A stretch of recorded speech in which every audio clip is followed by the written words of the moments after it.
Hello, everyone. I'm pleased to speak today with John Vervaeke, a colleague of mine. He's an associate professor in the teaching stream. He's been teaching at the University of Toronto since 1994. He currently teaches extremely popular and well-received courses in the psychology department on thinking and reasoning, with an emphasis on insight problem solving associated with creativity, cognitive development with an emphasis on the dynamic nature of development, and higher cognitive processes with an emphasis on intelligence, rationality, mindfulness, and the psychology of wisdom. He's the director of the Cognitive Science program, where he also teaches courses on the introduction to cognitive science and the cognitive science of consciousness, wherein he emphasizes 4E for consciousness: embodied, embedded, enacted, and extended models of cognition and consciousness. In addition, he teaches a course in the Buddhism, Psychology, and Mental Health program on Buddhism and cognitive science. He's director of the Consciousness and Wisdom Studies Laboratory. He has won and been nominated for several teaching awards, including the 2001 Students Administrative Council and Association of Part-Time Undergraduate Students Teaching Award for the Humanities, and the 2012 Ranjini Ghosh Excellence in Teaching Award. He's published articles on relevance realization, general intelligence, mindfulness, flow, metaphor, and wisdom. He's the first author of the book Zombies in Western Culture, a 21st Century Crisis, which integrates psychology and cognitive science to address the meaning crisis in Western society. He's the author and presenter of the YouTube series Awakening from the Meaning Crisis. And the meaning is what we're going to talk to John about today. John, do you remember when we met last? I think the last time we were physically present was in 2015. We were at a Mind Masters discussion, you and I. It's on YouTube, and we were talking about meaning in life at that time. That was the last time I think we were present together. So that's been six years, man. Yeah. A lot of water under the bridge. That's for sure. Since that time. So tell us about your current projects, if you would. Oh, well, I'm currently engaged in a project of there's two projects. One I've just finished, one I'm finishing. One was a CogSci project on consciousness called Untangling the World Knot. And in that, I was experimenting not only with new theoretical material, I was experimenting with a new way of presenting the material. So I presented the material rather than monologically, I presented it dialogically with a friend of mine, a psychologist, Greg Enriquez. And so the material was presented dialogically, and which was very interesting for me because hopefully we can talk a bit more about that. My core project is a project of trying to understand more deeply the process of dialogue and what it does in distributed cognition. The other thing I'm doing... what do you think is the difference between dialogue and thought? I mean, is thought an inner dialogue or trialogue or quadrilogue? Well, that's a really good question because one of the things that I think we are playing around with right now in the culture is a consideration of whether or not the monological model of thought, which has been very predominant, and the prototypical way in which you present your thought is with the treatise, for example.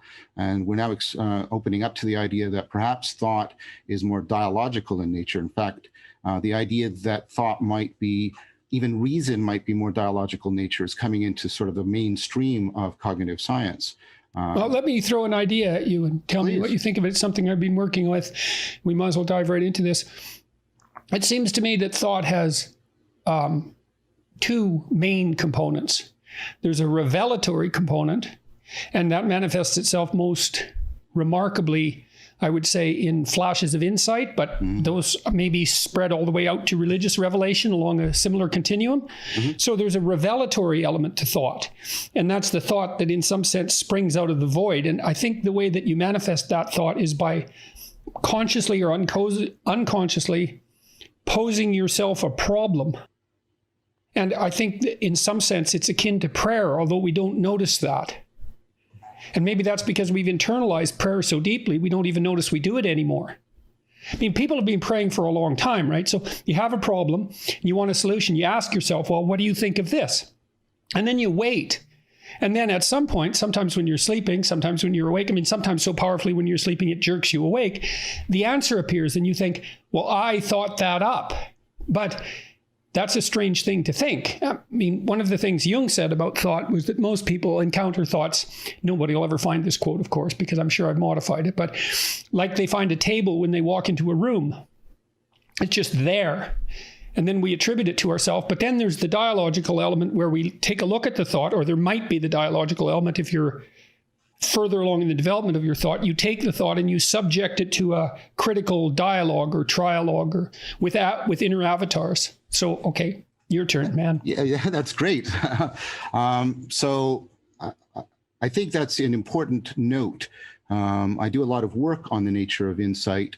And I think the theoretical argument and the empirical evidence, I think, is converging on the idea that the insight process is, or perhaps we'll just say the insight process, makes use of cognitive machinery that's very different from inferential machinery.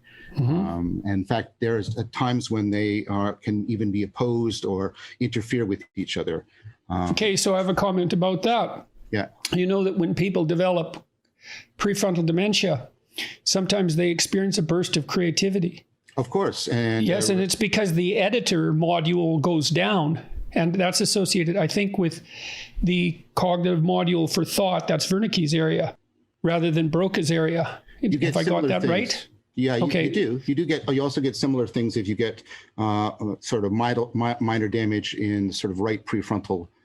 You'll also get, Vervaeke did some experiments where people who have that kind of damage also show increased facility with insight problems. Right. So, I'm building this writing app right now, and we're going to launch it in about a month, but I'm suggesting to people that when they write, they separate out the editing process entirely.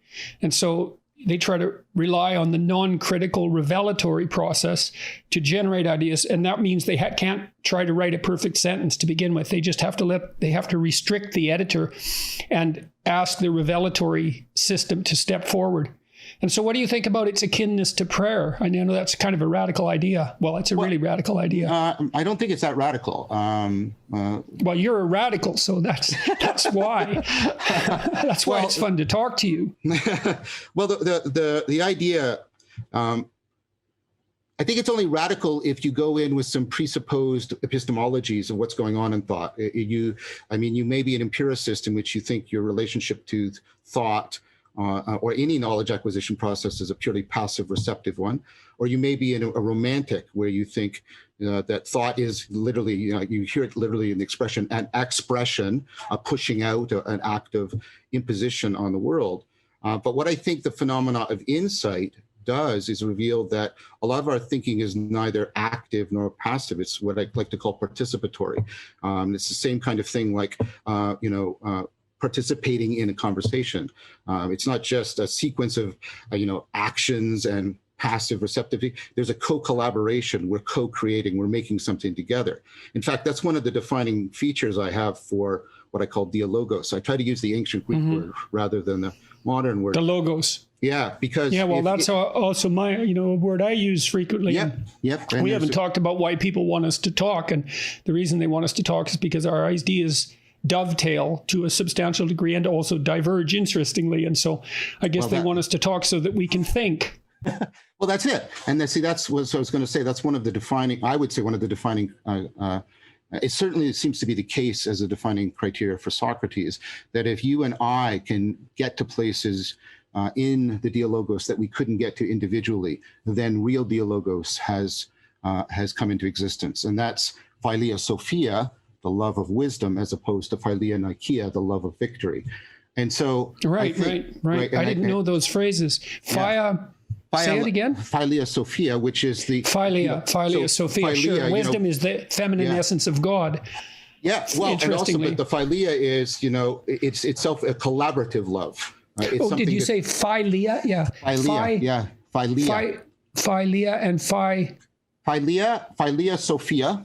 So philia sophia. The three loves, eros, philia, agape. This is philia. And philia is the love that is done, it is expressed and shared in community. And then sophia, of course, is the word for wisdom. That's where we get philosophy from.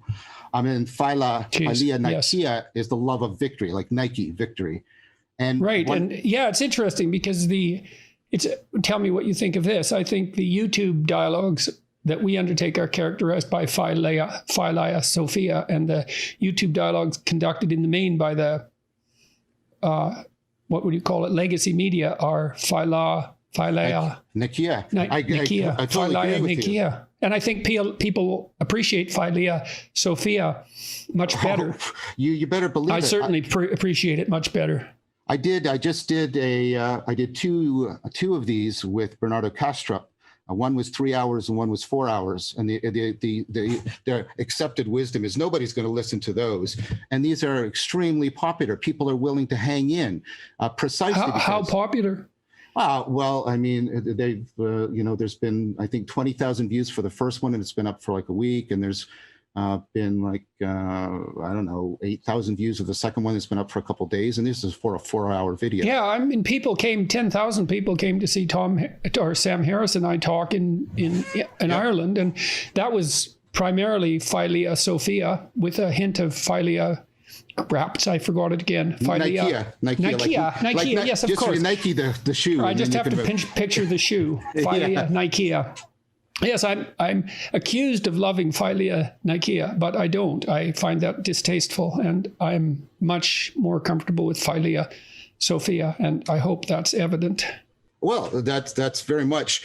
I mean, this sort of started with my projects. My major project right now, and this is why I'm doing these other things in this manner, is I put together an anthology for publication, and I'm doing a lot of work on it as I'm trying to understand what is dialogos, how do we bring it about, and I'm looking. The two areas of research are I'm of course looking back into the philosophical heritage, the whole Socratic tradition, but I'm also doing a lot of participant observation, participant experimentation in all these emerging communities, the circling community, the authentic relating community, philosophical insight, philosophical fellowship.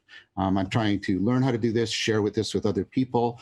It seems to me, tell me what you think of this. It seems to me that okay, so you're a participant observer.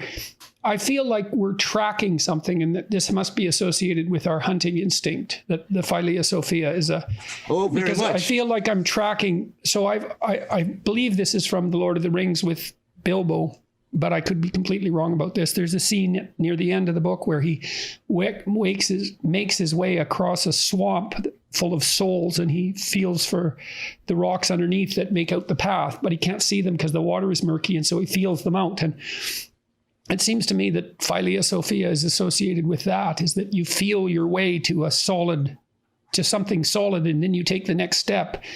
And that manifests itself in speech, but is it mutual tracking? Is it a reprogramming of the tracking circuit that we used for so long when we were dialogical hunters, like signaling to each other? I think so. We're on the track of wisdom as a beast. Yeah, I think so. I mean, I think, slouching towards Bethlehem is right. And it's a main claim of most of 4E cognitive science that our higher cognitive processes are exapted from more direct sensory motor interaction. And and you're right. Socrates talks about a willingness to follow the logos wherever it goes. And the interesting thing when you do these practices, do you think that's any different than prayer? Because you could hardly say that in a more Christian way. Yeah. Well, let me say something about that, because when I've done the participant observation, what happens is at first people are taken aback by a kind of intimacy that is not sexual, or it's a kind of immediacy that the culture doesn't currently prepare them for. So they're taken aback by this kind of intimacy and connection. John, that's exactly what I experience when people come up on the street and tell me that they've been watching my videos and that their life has been changed.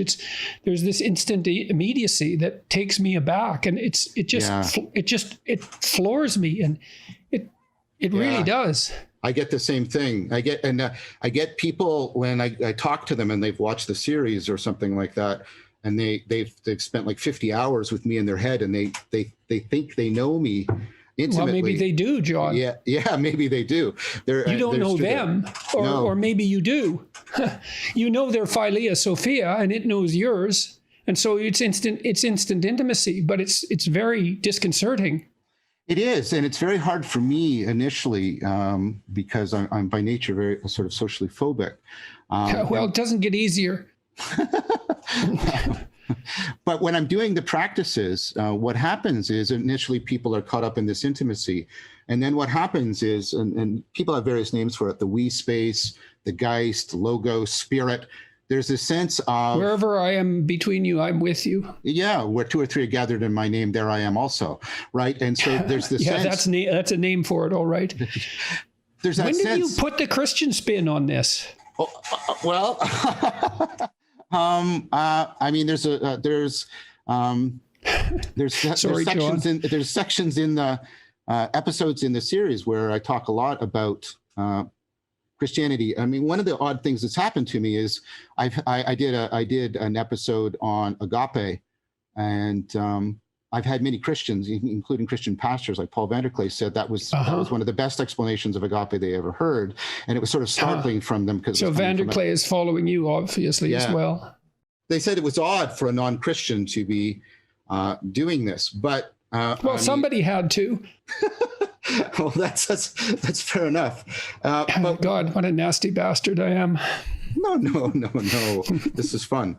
Yeah. But the thing I wanted to say is, like, when you're in, like, because I've done circling, I've been in these events, and when this happens, you know, you get people from all kinds of backgrounds, religious, non-religious, you know, sort of, officially atheist or something like, and they start using spiritual language to describe. Yes, I've been in that situation in my therapy sessions many times. As soon as you talk about anything that's really serious, you use religious language. And that means religious language is the language of extraordinary seriousness. I mean, when you talk about good and evil, and you do that in therapy when you're talking to someone who's been touched with malevolence repeatedly, there's no alternative, then you're in this religious ground. I think that's right. What does that mean? And this spirit that we're tracking, that's the spirit that's laid the golden thread throughout history. And if we're in dialogue with that spirit, and that's the ancestral spirit. And so that ancestral spirit that's the spirit that manifests itself, I think, as God the Father. That's the ancestral spirit that lays down the golden thread. That's what's different than logos.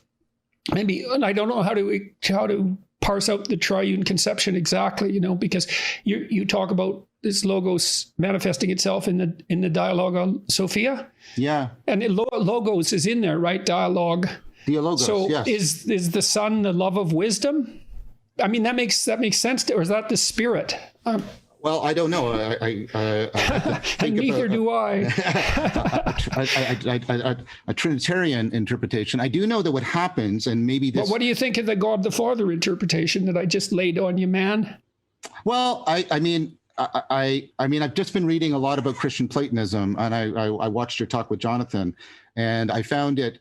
I mean, you guys were talking Christianity, and fair enough, and I appreciate the earnestness and the authenticity. But there was, a lot of to my ear, there was a lot of Platonism in there. Have you read The Immortality Key?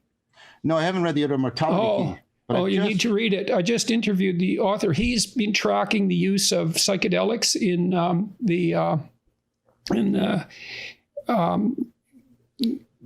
where all the Greeks went to be enlightened. The Delphi. And in the Delphic mysteries, exactly. And well, I was going to say that. I mean, I read a book I would recommend too. And he integrates that with Christianity. Is stressing the Greek. And so I asked him, and Dr. Ruck, who's from Harvard, he wrote The Road to Eleusis. So it's the Eleusinian mysteries that I'm reaching for. He's been tracking the use of psychedelics for 2,000 years in Greece in the Eleusinian mysteries, making the claim that psychedelic experience in Eleusis was core to Greek culture, the bedrock of Greek philosophy. That's part of the revelatory element that we're talking about, and that all of Greek philosophy emerged as a consequence of that revelatory Eleusinian experience. It could be. I mean, Cordford made a lot of good arguments about, the divine men that were the precursors to the philosophers being influenced by Thracian shamanism, and you get figures that are right on the border. Who is that? Cornford. Hornford. And influenced by what brand of shamanism? Hornford? Thracian shamanism, shamans from Thrace, which is north of Greece. And so Cornford talked about, like, because you get very weird things about Pythagoras. He did a thunderstone ceremony where he went into a cave and died and came back. And of course how do you spell Hornford or Cornford? Cornford, Cornford, Cornford. And the idea there is that the sort of soul flight practices within shamanism are taken up into Pythagoras' notion of soul flight. Well, I imagine the soul flight practices are the same thing as the Eleusinian mysteries, essentially. They're a continuation of the shamanic tradition into the present. Well, that's the thesis of this book, anyways. What's interesting to me is, that Plato represents Socrates as being able to bring about that state in people through dialogue alone. I know what that means. Yeah. And so do you. Yeah, very much. And when I see people in these practices, what happens is they first orient on each other, then they orient on the logos. They find an intimacy with the logos. And then what do you mean by that? Well, what they do is they come to find that they're not only in relationship to each other, they're in relationship to this Geist or logos that's happening in the distributed cognition. I mean, okay. So that's a very interesting way of phrasing it. So that's what I see as the spirit that's guiding the golden thread. And that's what you're praying to when you ask for a revelatory thought when you're confused. So imagine that we're holographic in relationship to this distributed cognitive net, right? So the part contains some of the whole. Very much. And the whole would be this distributed spirit that you're just describing, at least as it's enacted. And so insofar as you're a holographic, minuscule, but complete in some sense, kenotic representation of this spirit, you can ask it for it to bestow its wisdom on you. And its operation in your unconscious produces the revelatory thought. Okay, well, that is deeply converging with a lot of the cog sci that I'm bringing to it. Good. Okay, so the idea here is that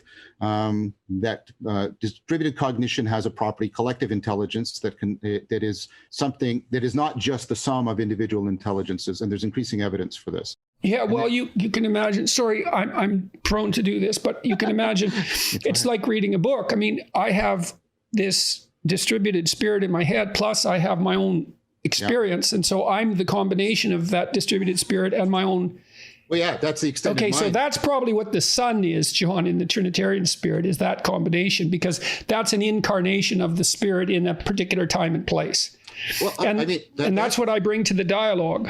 Well, that's good. Let's play with that. I like serious play. I think that's how we go through. Okay. Well, so we've got the Father as that distributed entity that stretches back in time. Well, no, you see, let's play with that, because let me first try something and then let's see if it maps in, because people get into, they start to realize the presence of the collective intelligence above and beyond the presence of Tom and Sue and Anne.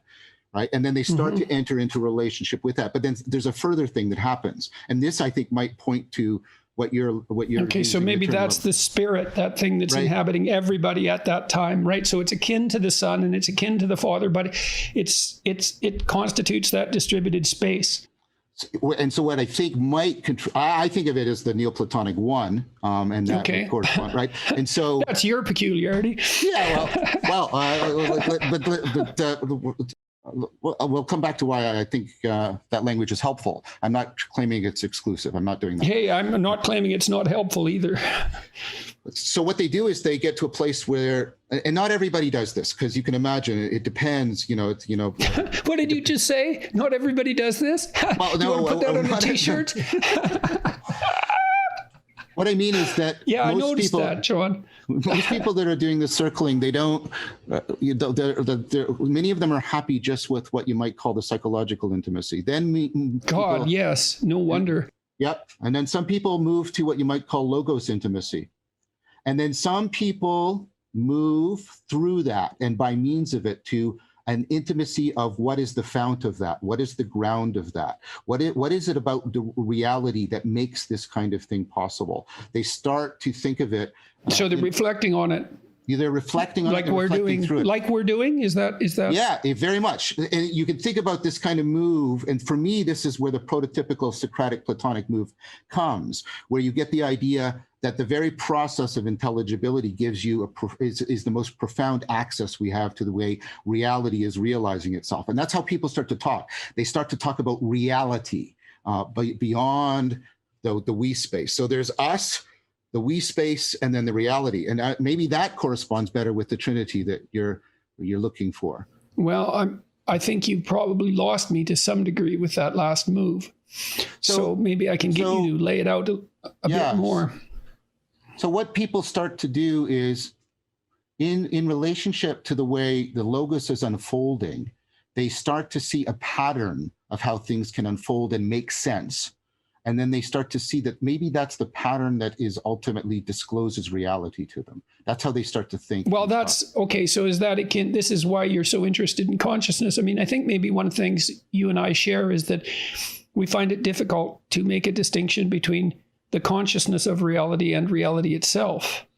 So I think, yeah, I mean, that's why I've coined this term transjective, to try and talk about the relationship, these kinds of relationships of participation, that they're being co-created by reality. Transjective. Okay, so expound upon that.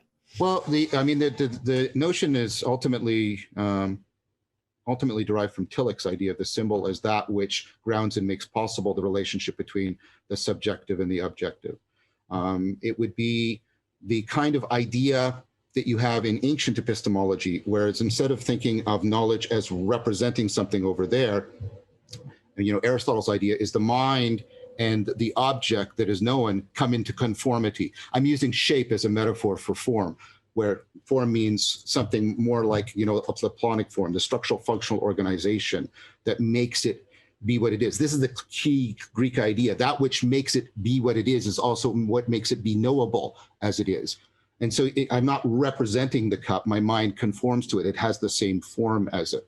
And so it's not right to say that it's sort of... Well, that's what you do when you reach to pick up the cup, according to Piaget. Well, yes, very much. And so in some sense, you're mimicking the cup by understanding it. You're shaping yourself to it, right? Yes. Which is different. So, and this is the difference between a Cartesian and a theological approach to knowledge, right? Because the Cartesian approach is, I don't have to undergo transformation in fundamentally in who I am in order to know. I just have to properly organize my propositions. But if you go before Descartes, right, even reading was pursued not informatively, but transformatively. The idea was, unless I go through fundamental transformations, there are deep truths that will not be disclosed to me. That's a conformity theory of knowing, as opposed to a representational theory of knowing. And what happens, what I'm saying is people, they feel themselves being conformed to reality through the logos.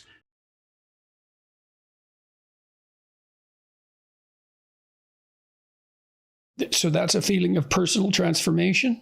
And is that the feeling of is that same feeling of tracking? Is that the same as stumbling uphill with your cross towards the city of God? Well, maybe. That's why I asked the question. Well, let me try. I don't know either. Okay.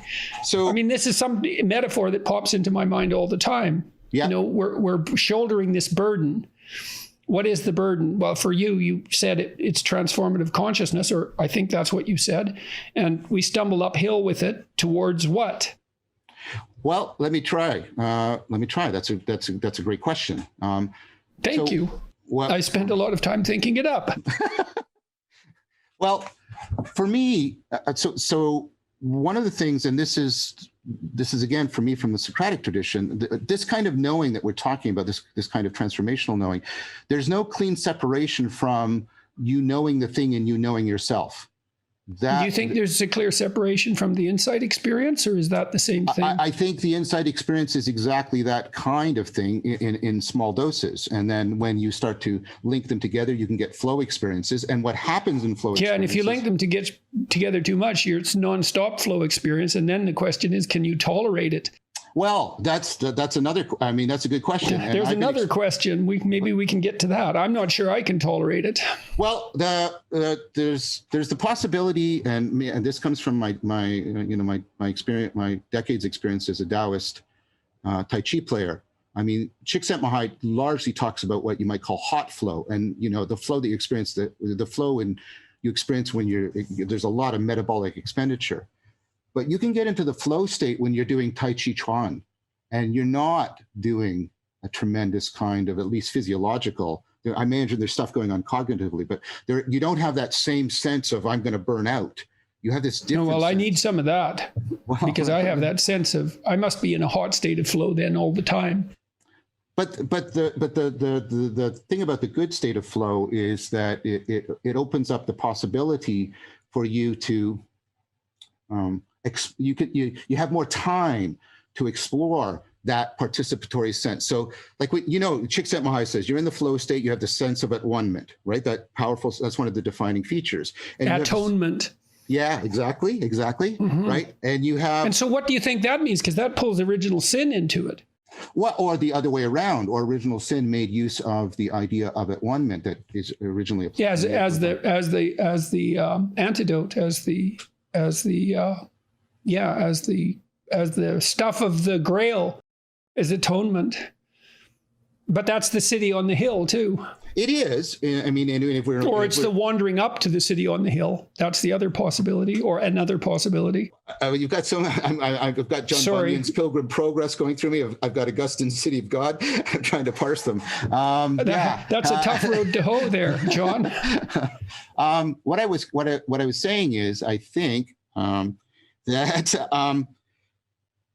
When you're doing this kind, like when you can get into a more of a cool flow, rather than a hot flow. Teach me. Well, I'd love to. That'd be great.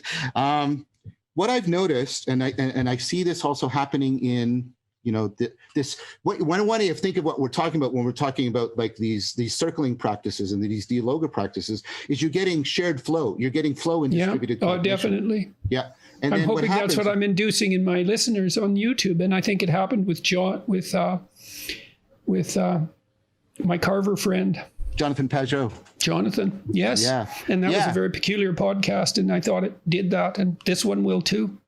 Well, that's the thing. Is and look, it got 1.5 million views. Like, what the hell's going on? Because I think Jonathan. I don't know if he'd like. I mean, I say this in love, and I have a lot of affection for Jonathan. I think Jonathan is a more radical Christian than he realizes. I think. Yes, I think that might be true of you too. And there's always the possibility that it's true of me. Well, that's funny. You and your logos, John. I've had. That's funny because I've had some Christians say that to me recently, and I don't. I want to receive it properly, because receiving statements like that, like your receptivity matters as much as anything else. It's not exactly a trivial compliment, John. No, it's not. And old Taoist friend on the border between chaos and order. Well, yes, right. And that's yes. But it's what I'm interested in is the possibility that. Well, perhaps, maybe we could, this ties it together. Maybe when people are seeing, I hope people who know me and seen any of my videos know that I'm deeply respectful to religion. So I do not mean any disrespect in what I'm saying. I'm not trying to be pretentious, but people who claim to see the Spirit of Christ in me, I hope what they are referring to, because that's what I aspire to, is somebody who is trying to realize in both senses of the word. That goes back to what we were talking about, transjectivity. It's both something that this is Nishitani's use of realize. It's both realize it in both senses of the word, something that's coming into my awareness with intelligibility and something that's being actualized in reality. I hope that I'm realizing the logos with other people. Well, I think your effect on your students is evidence of that, John. But what do you think of your name, by the way? Just out of curiosity. My last name? No, your first name. John, gift from God. I don't know. Well, we don't have to go there. Well, we could go there. My middle name is Berent, and it's Norwegian. And I've always been somewhat embarrassed about it. I'm going to say that publicly. I probably never admitted that to anyone, but because it was parodied as burnt, because that's Bernt, that's how it's spelled. And so it was an object of mockery, but so I didn't look into it much. But it's Barent, and my great-grandfather, after whom I am named, built a ship and sailed it to North America. Wow. And he was a remarkable inventor. He invented a potato harvester and built it in his own shop, and he raised my father. In any case, I had an Indian carver build my third floor, which you'll have to see sometime because it's quite spectacular. And I would like that. He built a totem of me, and I'm standing in the arms of a bear. And I didn't know that that was the meaning of my name. Oh, really? Yes, really. That really happened. So, and people have been, describing my name to me on YouTube comments. And so that's where I got that information. So, who knows what's in a name? Jordan, Barent, Peterson. John is my favorite gospel, if that means anything. Yeah, that makes sense. In the beginning was the word. Yeah, the logos. That suits you. I guess. What do you make of this comment that the Spirit of Christ is manifesting itself in you? I mean, that's not something you come up and just say to someone on the street. It's like, if you take that seriously, how do you take it serious? Yeah, well, then how do you maintain yourself? Well, the thing is, it's not just, it's people that I talk to on video, but it's also my girlfriend, who she's sort of officially an atheist, but she knows that I don't profess to be a Christian because I have a very ambivalent history with Christianity. But she said to me, I actually think you're like the rest of the Western world, you mean? Well, yeah. And I noticed that was coming out in your discussion with Jonathan, and there was, I had tremendous empathy with you. What the most powerful takeaway for me was from my biblical series? Which was what? The meaning of the word Israel. Wrestling with God. We who wrestle with God. Yeah. We who struggle with God. Yeah. It's like, well, maybe that's the real Christian spirit that's what that phrase implies. And that's the real Jewish spirit. Yeah. It's the wrestling, John. Why is there that strange scene of the wrestling Jacob. with the angel? Like, why would you possibly fight with God? And then you think, well, God, isn't that what I'm doing all the time? And isn't that what everybody's doing all the time? He partially wins, though. That's what's even more mysterious. And hurts you doing so. Yeah. That's the story. But isn't that the story? It isn't belief. It's the wrestling with belief. And it's wrestling in the way that you're wrestling.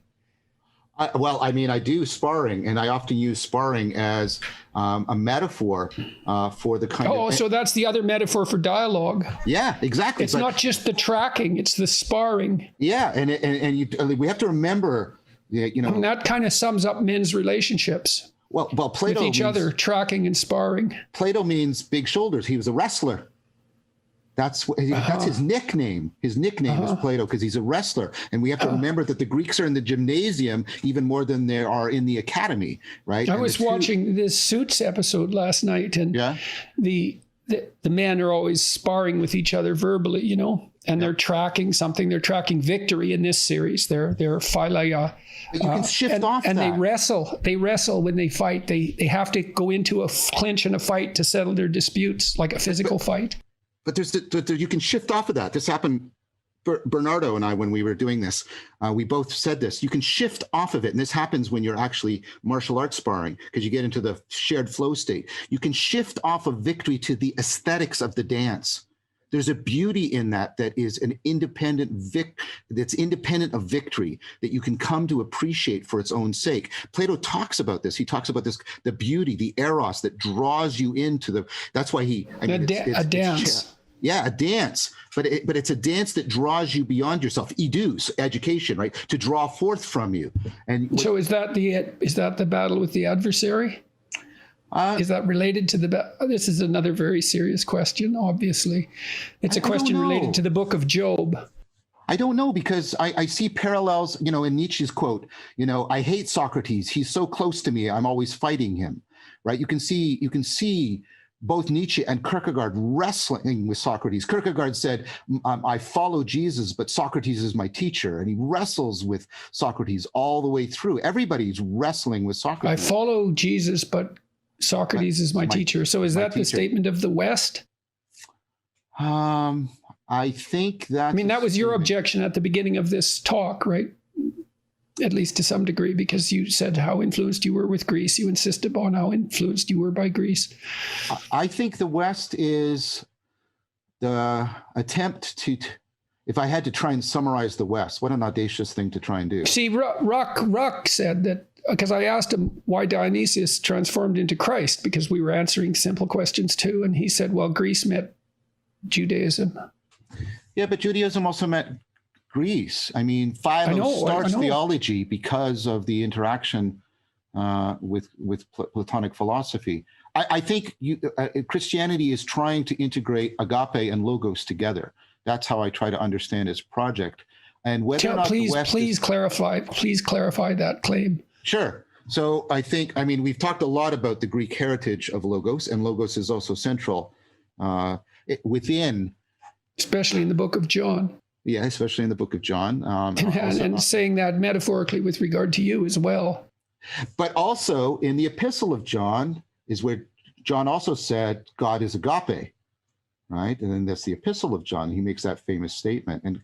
And the idea is there's something about the way the logos gathers things together so they belong together. That's the original. Yeah, so that everything comes together. Everything comes together. And then there's the idea in Plato of the ascent from the cave, the anagoge. You and Jonathan talked about this. The world discloses itself to me, that transforms me, and then I can see more deeply into the world, then that transforms me, and I do this reciprocal opening. And the thing is, that's very much, if you know. And agape, you define that, that's love. Yeah, accelerating mutual disclosure is how it's even disclosed. Well, it seemed to me that the relationship between truth and love is that love is the something like the goal, and truth is its servant. It seems to me to be because so this is how I've worked it in my mind is that sure. Well, I think that truth is the best servant of reality. Truth is the servant of reality, and reality, I think, best manifests itself as love. Well, one of the slogans I have in my that's why this power claim is so abhorrent to me. The claim that power is the central motivating factor for the Western endeavor is tantamount, I believe, to saying that it's the basic endeavor of the human species. And I think that's opposite of the truth. I think this agape is, and logos is more accurate. And so it's not just a counterclaim, it's an antithesis. Well, I'm trying to pick up on what you're saying here. I'm trying to touch on the culture wars, obviously. Well, that's yeah. I think for me, you're saying something very analogous to a critique that I've built in Awakening from the Meaning Crisis. Oh, let's hear it, man. Well, if I can shut up. No, it's okay. I was going to say, one of my signatures is, it's in Latin, but it translates as love is its own way of knowing. And the kind of knowing there is like noticing, like nous, an insight, Great. realization. That's the Egyptian eye. Well, yes. It's noticing. It's not thinking. It's attention. And maybe you're tying that with that revelation of the form. You're tying that to that revelation of the form and that conforming. Yeah, and that's exactly it. That's exactly it. It's and this is very similar to the Buddhist idea of that the what you're trying to do is shape attention and mindfulness so that you get that reciprocal opening, so that your self-knowledge and the knowledge of the world become indistinguishable, become interpenetrating, like what you have when you really love somebody in a committed long-term relationship. Your knowing of yourself and your knowing of them become bound up because you indwell them and you internalize them, and they indwell you and internalize you, right? And how much death of the old you has this involved for you? I know that's a strange question. No, it's a good question. It's a damn good question. Why? It's a good question because it brings up the idea of the fact that there's a level of knowing that deals with the process of identification itself, in both senses of the word identifying, designating something and assuming an identity. In both those senses of identification, the kind of knowing that I most care about, this participatory knowing, involves an identification. And therefore, if we're talking about the transformation at that level, we're talking about, like, that's what I mean about when I talk about knowing yourself. I don't mean representing yourself. I mean the knowing that constitutes you as a self. And that's what's undergoing the transformation when you're engaged in participatory knowing. When I really love my partner, right? I'm not just forming. What does it mean that you love them, do you think? If you had to express that, how would you express that? Well, I mean, it means a lot. It means that reciprocal opening I was talking about, but it means that I mean, it's like what Eckhart says, and again, I don't mean to be pretentious. Like he says you have to make a space. I don't think you're going to be able to help it in this conversation. Yeah, that's true. That's fair enough. He says, you have to. God forgive us. The goal of Rhineland mysticism was to this kind of receptivity. You have to make a space so that the Son of God can be born within you. And again, no, not being irreligious, but for me to love my partner is to cultivate that kind of receptivity, a space in which she can be within me. And I don't mean in any purely romantic metaphorical sense. What I mean is she finds a purchase within me whereby she can realize herself in both senses of the word realize. And she can come to trust that space, that place of realization will always be available for her. And she can come to rely on it, a place through which she can transcend herself when she needs to. I mean, and being committed to that and finding that inseparably bound up with my own project of trying to realize who I am. That's for me the core of what it is to love somebody. That's great. I wish you luck with it. Well, that's all we can ever wish anybody. I mean, if you're that and the grace of God. Or that there is a life to this relationship that will eventually grow strong enough that we can come to trust in it as much as we trust in each other. And that's what I believe is happening for me. And I think there's kind of three loves involved, and they're all bound up together. There's, Socratic self-love, not narcissistic self-love. There's the love of the other, and then there's the love of the relationship. But that's for me is like a trinity. Talking about if those are separate is the mistake. You have to talk about it analytically as if they're separate, but they interpenetrate and interafford each other in a profound way. They become in an important sense indistinguishable from each other. I've been trying to develop a counterposition to the claim that our society is predicated on the expression of power, and that our social relations are structured as a consequence of the expression of power, and therefore by inference our prime motivation is power, none of which I believe to be true. I think all of that's an aberration in the deepest sense, and I think that what we're talking about is the true path, let's say, to the degree that any of us are capable of realizing that, and I certainly don't claim to be. I struggle with it to an immense degree. But I do believe that it's the proper counterposition. And then so what do you think about that? I mean, is the culture war we're in that deep? I mean, is the counterclaim genuinely the adversarial position? I mean, what else would it be if it's not saying, it's basically saying that the claim is something like the driving force of Western culture, but I don't know how you distinguish that from the driving force of human culture exactly. I don't think most of the people who make that claim would say that there's something, it's hard for them to say that there's something radically different about Western culture and the world spirit, let's say, without only attributing all that is negative to Western culture. And that's, I think, very difficult to do.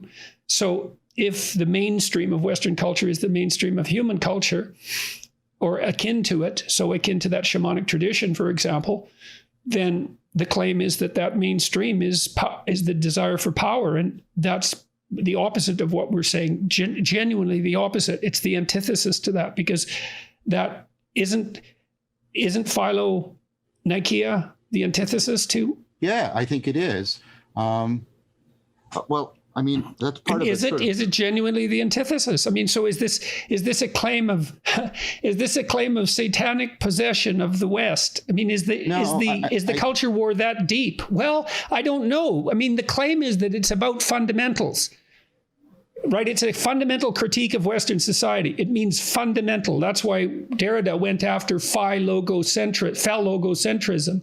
Yeah, and I think, and there's in Foucault it does similar things. But the thing you have to remember is, toward the ends of Derrida's career, right? He's reaching into Neoplatonic mysticism. Negative theology is something he starts to take an interest in. And Foucault, technologies of the self, and he gets very deeply interested in the work of Pierre Hadot. right? And what is ancient philosophy and the wisdom tradition and Philosophia? And he starts to turn towards it and starts to recognize it as I something knew nothing of that. I know nothing of that. Yeah, well, that's what. So, I mean, well, that's very interesting. And then he dies. Yeah, Foucault also. Or Foucault. No, Derrida. We were speaking of Derrida. I was speaking of both. I said you see yes, Foucault getting very interested in negative theology, Neoplatonic mysticism. And then you see Foucault getting very interested in, Stoicism and Pierre Hadot's work on the whole Socratic tradition. And so what do you make? Okay, so is it reasonable for me to assume that Derrida and Foucault's thinking is at the bottom of this counterclaim that I'm discussing, which culminates in the assumption that power and is at the core of the Western endeavor, like the exercise of arbitrary power? Is that the center of the culture war, that claim? I don't. I mean, I think that's symptomatic of something that's been going on much more deeply and much longer. Fair enough. I don't know if that answers my question, but because I'm looking for a corrective or perhaps for agreement. But that's completely up to you. Because if it's a corrective, then that I need, so be it. I mean, have I taken this in the wrong direction, or am I seeing it clearly? I want to say something other than those. I want to say that our relationship to power as a criterion of realness should be properly acknowledged rather than be made an absolute or be set up as an antithesis. I think what's coming out, I would argue, out of 4E cognitive science is the growing claim that we don't have a single way of knowing the world. We have a propositional way that, as it says, that is carried in proposition and results in beliefs. We have, which is knowing that, but we have also procedural knowing. We know how to do things, and it doesn't result in beliefs, it results in skills.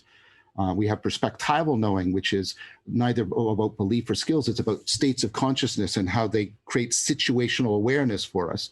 And then we have this participatory knowing that we've been talking about throughout, where I know not at the level of my beliefs or my skills or even my states of consciousness, but I know in terms of my traits of my character and how I've been shaped in order to fit the world in a way that seems to fundamentally matter to me. And I think each one of these has a different sense of realness attached to it. I think propositional has truth. I think procedural, our skills give us a sense of realness when they empower us. Our perspectival knowing, what's the sense of realness there? Well, we're getting a good sense of this from virtual reality work. It's a sense of presence, And then what's the sense of realness for participatory knowing? And that's what we're talking about. We're talking about this, like people try to capture it with these words of faith and connection and belonging and fittedness and at one-ment.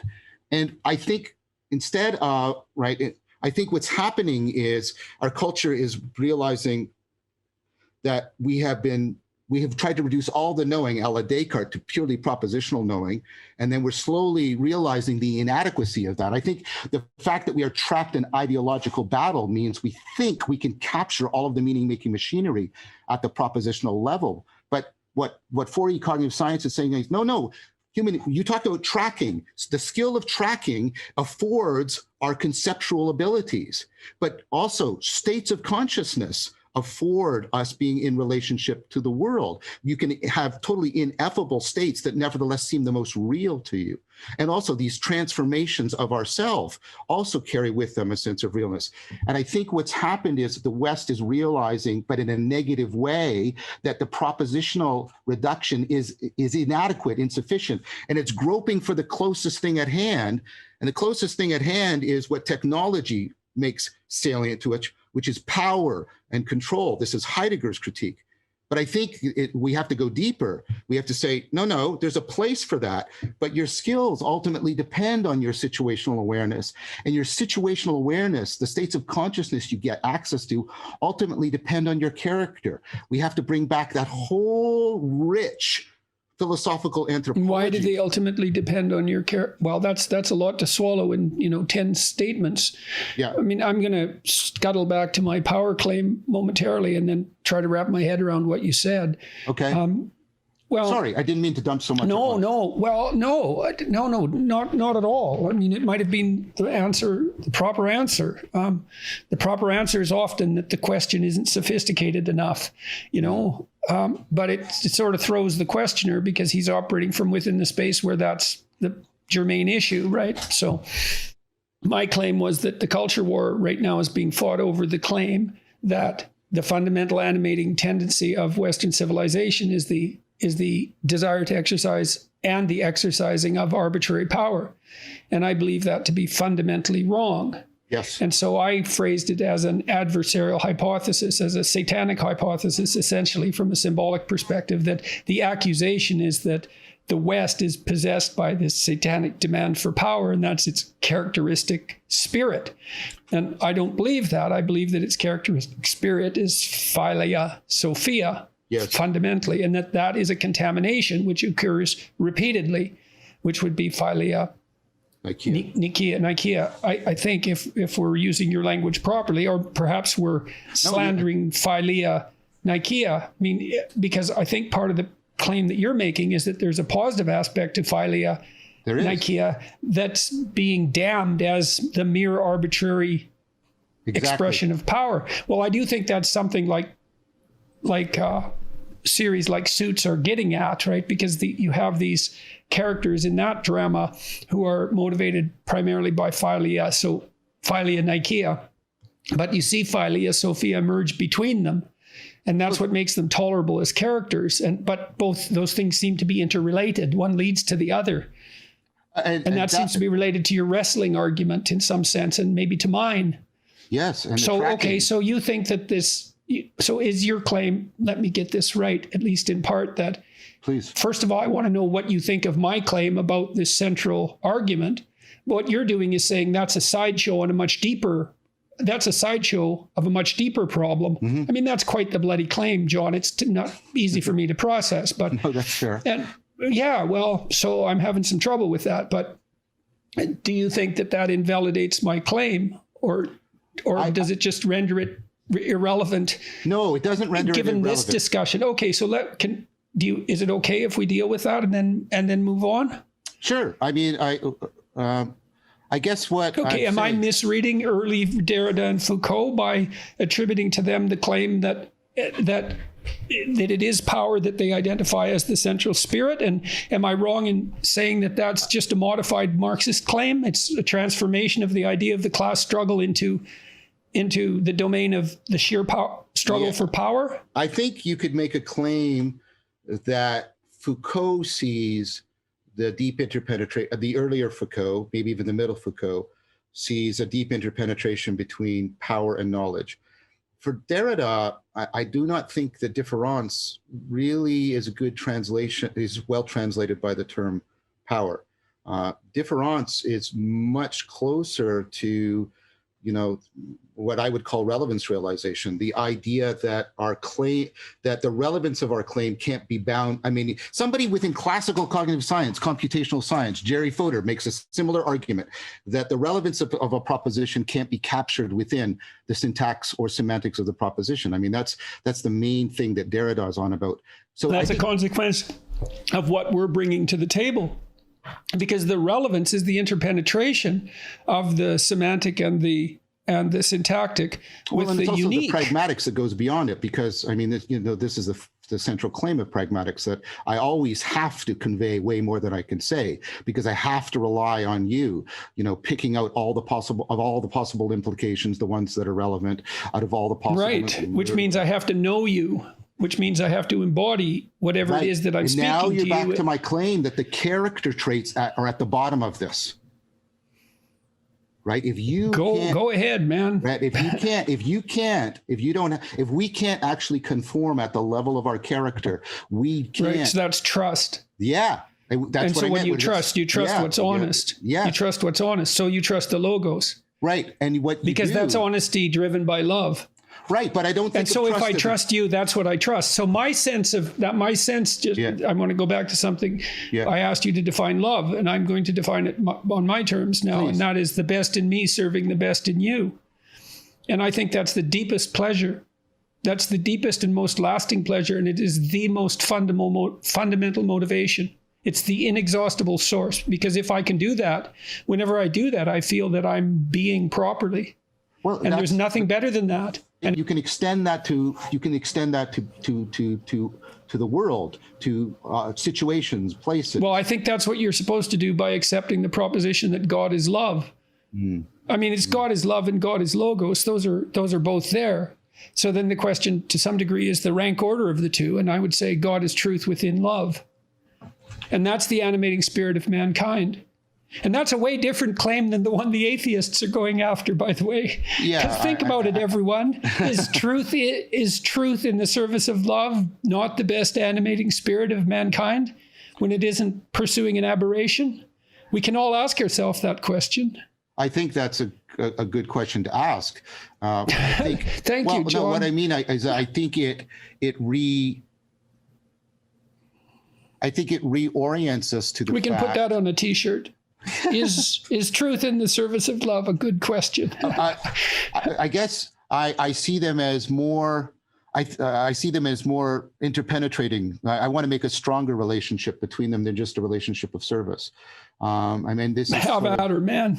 Yeah, that this is why I like the term realization, that love is a way of affording realization. And the deepest knowing we have of reality is in realization. That's what if I had to put it into a word. So it seems to me, so I'll make an appendage to my claim. Right. The reality that is most justifiable is brought about by the action of truth in the service of love. Yeah, but I guess what I'm saying is I see truth. I think you're using it, and I've heard you use true as something beyond a correspondence between the semantic content of a proposition and reality. I've heard you talk about right, and we even use that when we use the phrase. Yes, true it seems love. to incorporate some of those other dimensions that you've been talking about. Exactly. Okay, well, great, man. So fill me in. Well, that's what I'm trying to get at. I'm trying to get at that power is a way of, when your shot is true. Your skill has been effective, and you're going to hit the mark, right? But presence is also a way in which things are true to form, right? And then the participatory knowing is when we're like the deepest sense of true, which is related to trust and being betrothed to the world in an important way. So if you will allow me to expand what you mean by true to cover all of those dimensions. Betrothed to the world in that you extend the same courtesy to the world that you described extending to your partner. Exactly. I think the answer to nihilism isn't some propositional answer. This is what I get from Nishitani. Yeah, right. It's to relearn, and I mean this deeply, like in the Buddhist sense of sati, to remember what it is to fall in love with reality, to fall in love with being. And if that's what you're saying is the animating thing. You think that's what Sam Harris is striving for in his spirituality? Well, and it's not a throwaway answer. It's like, what's he up to exactly? I mean, isn't he on a Sophia, a Sophia adventure? I think everybody is, how can I put this? Everybody lives from the non-propositional kinds of knowing emphasized by Plato. And that's what all of the scholastic research is pointing to now, that Socrates was trying to point people to the non-propositional knowing, the procedural, the perspectival, the participatory. I think we all have to live from that, given a lot of things I've said and a lot of things we've said. Well, maybe you could expound on those a bit more for us and clarify a bit more. And so you said the answer to nihilism, that isn't exactly a comment on my comment that the culture war is about the claim that the drive to power is at the core of Western being. I think that's an equally nihilistic claim. That's my point. The claim. The claim is nihilistic, or my claim about that is nihilistic, or both? That power is a fundamental reality is an attempt to assuage the wounding of nihilism, but it is fundamentally mistaken in its endeavor. It is constituted the wrong way. It's like framing a problem the wrong way, so that you do not get the insight needed to get to the solution of the problem. So I think of it as a fundamental misframing. That's what I'm trying to say. And that's why why that's why I'm hesitant to say either yes or no to it, because I get it. Yeah. Well, I believe that it is misframed, because I don't think it would be taking us in such a pathological direction, the whole argument. Exactly. If it wasn't misframed. And so part of what I'm trying to, and for me, this dovetails with the increasing crescendo within 4E cognitive science about embodiment and embedded and extended and enacted cognition is most right. You see this as a subset argument of one of those elements. Yes. But I mean, that's a huge, but like I said, I'm really having a hard time. I know what you mean, and I suppose what you're trying to do with everything you do is to expound upon this, but I certainly want you to expound upon this. Let's go into those three modes of alternate cognition a little bit more deeply. Okay, so the first distinction, of course, was classically made by Ryle, and we even carry it in psychology when we make distinctions of our own procedural memory and things like that, which this is the distinction between propositional, knowing that something is the case, in which what you're trying to do is basically assert the truth of the semantic content of a proposition. Right, and that's akin to the proposition that to believe in God is to accept a set of propositions about the nature of God. Yes, and that's what always strikes. That's why I never answer that question, because I think that's the wrong framing of the question, so I can't answer it. Exactly. Okay, well, man, you're helping me out here. So because you're helping me differentiate my sense of the non-propositional space. And I mean, I know some of this because I know that the knowing what and knowing how circuitry is separate. Yep. I've known that since I wrote Maps of Meaning. And I know the insight circuitry is separate. And that's what I've been getting at also with regards to this idea of revelation and then critical thinking, which we started all this with and never got back to, even though it's just a trivial issue. We're following the logos. We're following the logos in love. God, I hope so. I hope so, John, because it's certainly the only justification for my existence, Red Skull and all. I think there are many reasons that justify your existence, my friend. Yeah, well. I think that's an inadequate self-appraisal. But thank you, John. That's vastly appreciated. So I think you would admit, and I think, there's been a growing consensus from the failure of computational cognition or even behaviorist we can't reduce consciousness. Why failure, John? Because what we've noticed is that consciousness doesn't seem to be something that's explicatable in terms of the logical relations between propositions. It's not propositional. Right, very good. Very good. So you think we've actually found that out, eh? And that's the failure. Does that mean the failure of AI as it's presently constituted? It depends, because what's happening in AI is the AI is moving off a sort of propositions. The idea that cognition is computation and that the mind is a formal system is being replaced with the idea that the mind is an embodied autopoietic dynamical system, and that thinking isn't in the head. It's the way the embodied brain is dynamically coupled to the world in an ongoing evolution of your sensory motor, right? You mean hence the justification for freedom of speech, you might say. Well, and also the freedom of action. Freedom of action, and also, a freedom for people to explore different ways in which they inhabit their body. I think that's also an important thing. So I did want to get back though. So if there's a growing plausibility, so much so that, for example, Bernardo Castro, and I take him seriously. I don't agree with him, but Bernardo is a sharp guy. He proposes a kind of absolute idealism. Who is that? I don't know him. Bernardo Castro. So Bernardo is so convinced, and he's a very sharp guy, that the arguments of trying to reduce consciousness computationally, et cetera, have failed, that he is willing to advocate for, and I don't agree with him on this, but he makes a plausible case that reality, absolute idealism, that consciousness is the ultimate reality. And whether or not that's the case, I'm making a weaker claim on the basis of that. I'm taking that as evidence that there is a growing consensus that the attempt to explain consciousness computationally, or even just in terms of sort of behaviorist set of skills or something like that, I think that's failed. So to go back to the four kinds of knowing, You've already acknowledged the propositional. Yeah. So, sorry, I want to inject one more thing here that's Yes. relevant to what you just said, if you don't mind. I don't mind at all. Well, I think the atheist critique of religion is a critique at a propositional level. I've made this similar point, Jordan. I've made the point that they're not paying attention to. I mean, when Nietzsche runs into the marketplace, he is talking to the atheists when he says, "You don't know what you've done when you've killed God." Right. And so to think that religion is primarily about asserting propositions for which there is no evidence is to miss all of the non-proposition. So I make a distinction, and it lines up with this. I think that religion is not primarily about knowledge. I think it's primarily about wisdom, because wisdom is about that fundamental. It's about embodying it. Pardon me?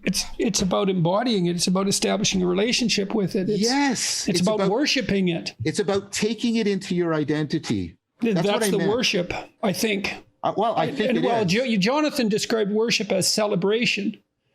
So it's a celebration reverence. and reverence. Well, reverence for sure, but the celebration part is interesting, because what you celebrate is what you hold in highest esteem, and to hold something in highest esteem is to pursue it in the hopes of embodying it. And that's worship. Maybe this is to your point about worship. We've lost the depth of celebration. We have reduced. Yeah, you see it in black gospel music, don't you? And then it runs into rock and roll from there.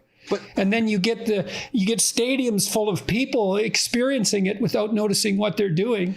Well, I mean, I felt that spirit when I went to a Leonard Cohen show, when he stood up and everyone clapped, and he sings Hallelujah, or is it The Apocalypse? I think that's the song. He's got a couple. Him and Johnny Cash in his later years got a couple of songs that put you in that space right away.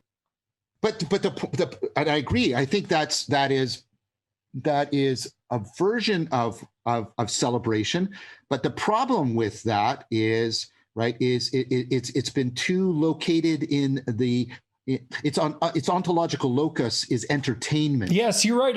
Exactly, John.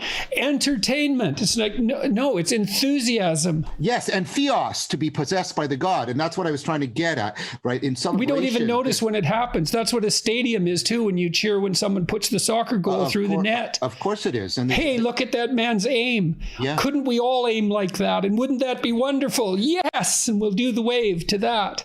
And don't we notice that we're worshiping God?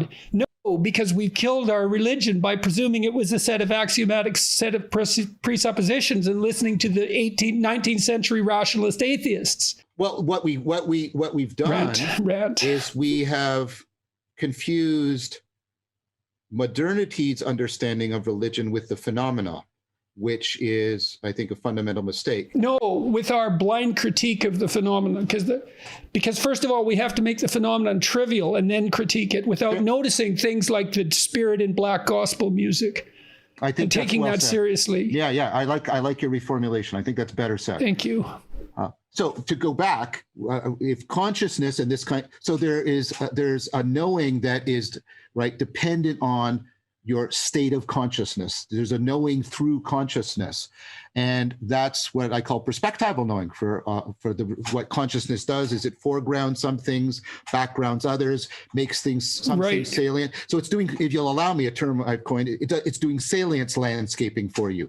And what that does is is that drawing things to your attention? Yes, drawing things to your attention. But your attention always also does that. So is that part of that? Because you kind of choose where your attention goes. You choose it, but sort of, right? Or you follow participate in it. You participate in attention. That's what I was saying. You don't just attend and you don't just receive. You participate.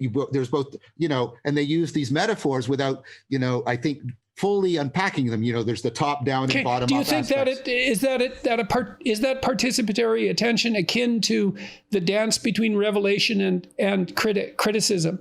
So is it revelation and dialogical evaluation that constitutes the participatory element of attention? Yeah. Well, I think what it's doing is I'll speak more the theological language. It's realizing. So there's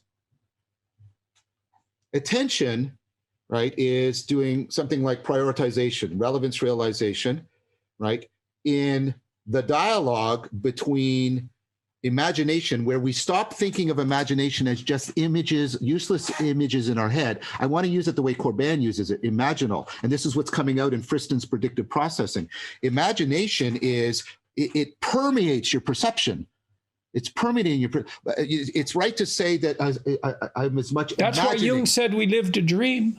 Well, but the thing, and there's something true about that. But I want to caveat it, because people will say it's all an hallucination. No. It's not. No, it's not. Most of the predictions. But that's weird. Yeah. Most of the predictions are accurate. Yes, right. Exactly. So it can't be just a dream. Exactly. So you've got imagination, if you'll allow me the spatial language, coming down and out. And right, that's right. And it covers what's out there. And we see the imagination, but it pertains to the reality. Yes, there has to be remember we So talked what about we're doing is continually adjusting the imagination to the reality. That's the dialogos. And the prioritization is the way of adjusting. So we see the map, we don't see the territory, but we also see is that right? We see the map, we don't see the territory, but we also see the errors in the map. Right. We see the map and the errors in the map, but we don't see the territory. Yeah, but the errors are where the territory pushes its nose through. And what those errors do is they can, if we're properly receptive to the way the errors are deforming the map, they can turn it into a globe, and a globe is still not the thing, but it's damn better than a map. And so that there's a receptivity that's also important. I mean, it is definitely the case that insofar as our map is accurate, which means it's been generated as a consequence of a rectification of our previous errors, is that it is an adequate representation of the external of reality. It's an adequate representation of reality, which means we have molded ourselves to reality. See, this is also why I think, John, that I think that men and women select each other for manifestation of the logos. Wow. I mean, because I said this was a deep critique, you know. Yeah. Keep going. It goes all the way to okay, so look at this. So men organize themselves into groups, and they take the quarterback out of the stadium on their shoulders, and they say, by doing so, cheerleaders, here's your chosen mate. And the cheerleaders jump up in the air with their legs spread and say, hooray, bring him to me. And isn't that the dialogue between men and women down the ages? And you might say, well, why would men vote for the stallion when they're not the stallion? And the answer is, well, it's better to be a follower of the stallion if you can't be the stallion than to not be at all. And I mean that in the deepest evolutionary sense as well. Or have I got something wrong? Because when I said this is the fundamental animating spirit, I really meant it. And so then if men and women are choosing each other for manifestation of the logos, then that's the spirit that drives the evolution of consciousness. It's random. It might be random variation on the option side, but that doesn't mean it's random variation on the selection side, obviously. And so then the question is, well, what are you selected for? I imagine your wife is pretty fond of you when you manifest that. Well, yes, I have a wife too, and can understand her displeasure with my multiple shortcomings, and justified displeasure, I might say. But I'm sure that she's happy when you do manifest that part of you that you said you wanted to manifest. But I get, maybe I don't get you. What I see is you're mapping the receptivity and the selection onto sort of masculine and feminine, maybe sort of yin and yang in a Taoist thing.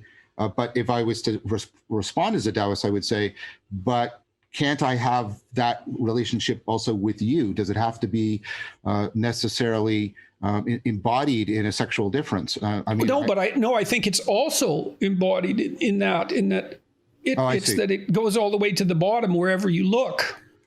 Well, wouldn't that suggest then that something like the Taoist notion of yin and yang, therefore, is a more fundamental representation of the reality, precisely because it applies to more cases? Well, more fundamental than what?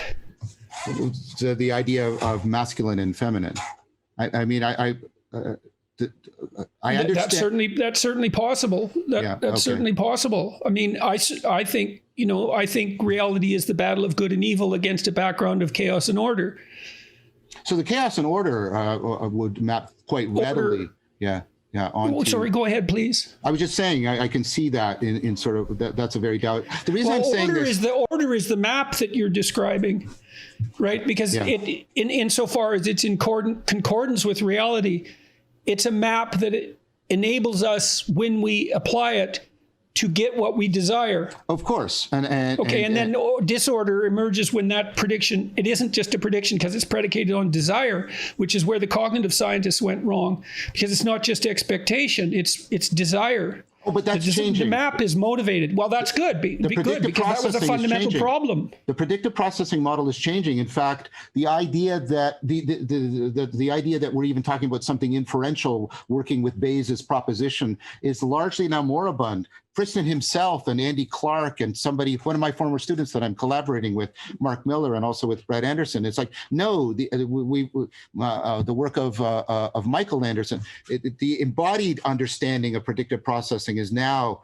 the dominant model, in which affect, like, look, relevance realization is not cold calculation. It's okay. So look, it's motivation and affect, let's say, but that's a hierarchical structure, and in that hierarchical structure, there's a central organizing spirit, a spirit that drives towards unity, and so, because it's predicated on the very idea of the attentional focus itself, right? What do you hold in the highest esteem? That's what directs your attention, right? What you hold in the highest esteem directs your attention. What you care about. So how is that not a religious claim? How can that not be a religious claim if the claim is also embodied? You see what I mean? I do think... Because maybe there's one more step past motivation. It's personality, right? Because motivation manifests itself in personality. Yes. That's the next step for the cognitive scientists, if they haven't got there yet. I mean, I knew that motivation and emotion was the step past pure expectation, because, well, in Jeffrey Gray's work, which is brilliant, Neuropsychology of Anxiety, is a great book, but he assumes that the map predicts expectation and that we're sort of cold cognitive expectors, right? Prediction machines. But we're not. We don't predict what's going to happen. We work to make what we want to happen. Yeah, but that's not the same thing. But that's the change that's happening, Jordan. That they're shifting off of prediction as the primary metaphor into anticipation. So how and is the shift gone to the point where it's personalities manifesting themselves within us that determine our direction? Yes, not quite what you would call, explicit personality theory, but the notion that this is the term that's used, and of course it is fraught with millennia with issues of contention, but the idea of the discussion around the self. What the self is as an organizing principle. It's a personality. It's a personality. Well, obviously, personality theory and cognitive theory have to be united. I mean, they're major domains, right? Yeah, I'm trying to get a paper published that tries to integrate them. And the bridging point is actually in attention, because what's come out in predictive processing is what's called precision weighting. What you have to do is you have to privilege, because you can't model everything. They hit combinatorial explosion. Right. So you have to privilege. That's chaos. Right. You have to privilege certain predictions. We can come back later why anticipation is a much better word. And that's what attention is. And that's where the relevant... Yes. I'm writing a paper. Okay, so Pajot's point would be the basis of worship is what directs attention. And I think that's ultimately right. That's a hell of a thing to say, because especially if the case that the apex of your attention, has this drive towards unity. And that it's based in personality. I mean, these are claims that are very much tantamount to religious claims, as far as I can see. Then I have a sequence of episodes in my series where I lay out an argument step by step, trying to build the experience of sacredness and its referent. It's the sacred, but trying to build the experience of sacredness out of the way in which attention and relevance realization and participatory knowing and perspectival knowing are all seeking to bind us to ourselves, the self, to each other and to the world. And the sacred is that which most powerfully, truthfully, and presently and belongingly achieves that for us. Right. Great. Well said, John. Hooray. where do you put awe and admiration in that? So think about this. Admiration is the instinct to emulate. Okay, so then we look for the most emulatable. That's the ultimate spirit. And I think Gerard is right that always carries with it the dark side of mimetic envy and covetousness, and that those two are always playing off against each other. Well, because we think we can possess it by ill-got means. Yes. That's the story of Cain. Yes, yes. And of course that's carried with us, because the story of human history is the battle between Abel and Cain, which is also why I asked you about this fundamental cultural crisis that's tearing us apart. And is that a and you said, well, that's a manifestation of deeper things, and that's what I asked too. Yeah. And I hope that what we've been doing is actually my answer to that. Awe, I can say more about, because I've been involved and am involved in some actual experiments on awe and the effects on cognition and some of the work. I don't know if what we've been doing is the answer to that or the antidote to that. To which, sorry? Well, if the question is posed wrong, we can't really answer it, can we? We have to provide an alternative formulation. But that's what I think we're doing here. So it's an antidote rather than an answer. And that's fine. And I know.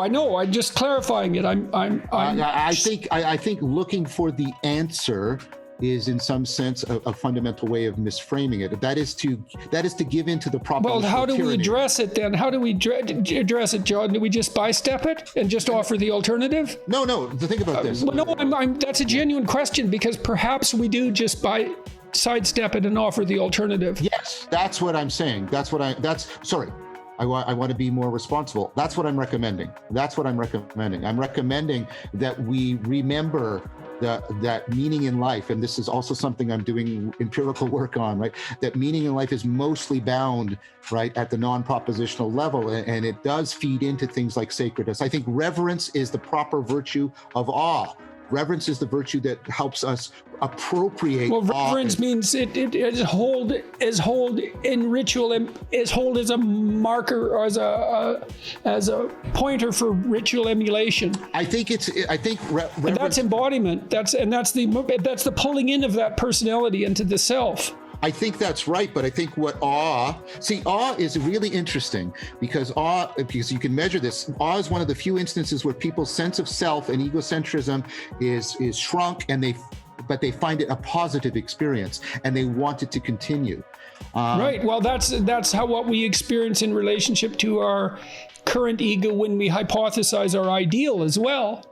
I think that's right, and that goes to Agnes. I mean, those are the same things, because awe is the ideal. Awe is our unconscious ideal capturing us.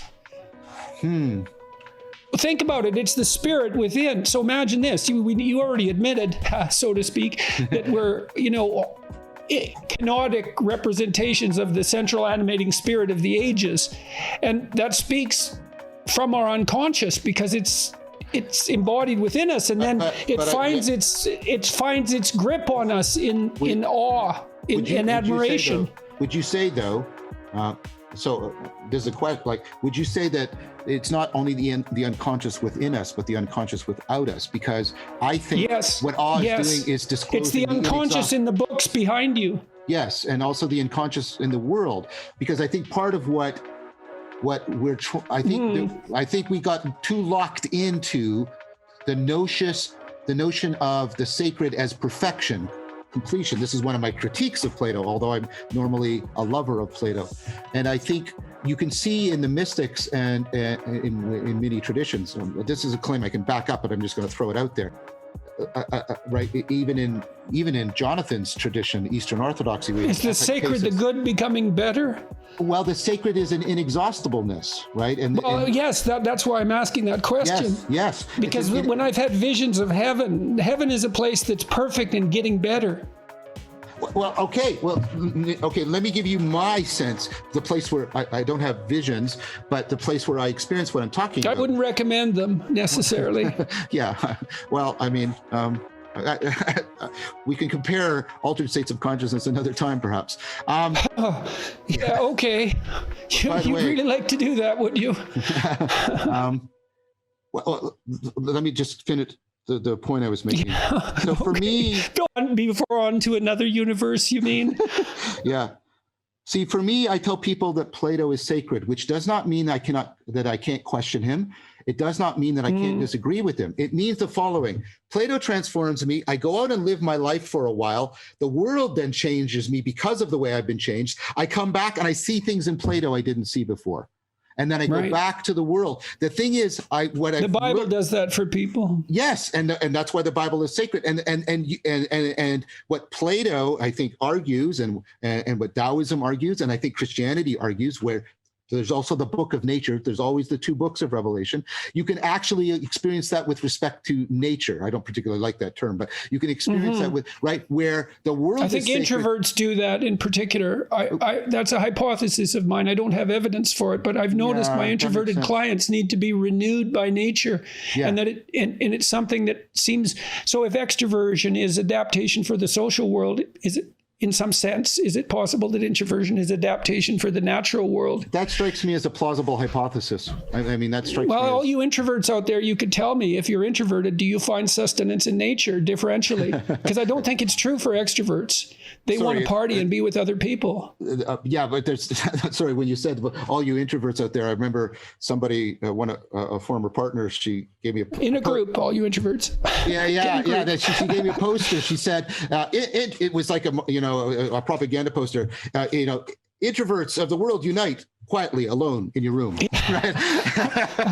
John, in my classes, I used to segregate my classes into groups based on extroversion and introversion. Really? I'd ask them to, yes, because I had them debate. And so I put all the introverts together and then they would debate. Because the most extroverted would talk, right? But it worked wonderfully, and the students appreciated it. So it's something I'm humbly considering that it's something to contemplate. It worked extremely well when I had them debate, because otherwise the introverts, they're always likely to say the right thing a second later. And so they don't get to talk because the most extroverted leaps up. And that was almost always me.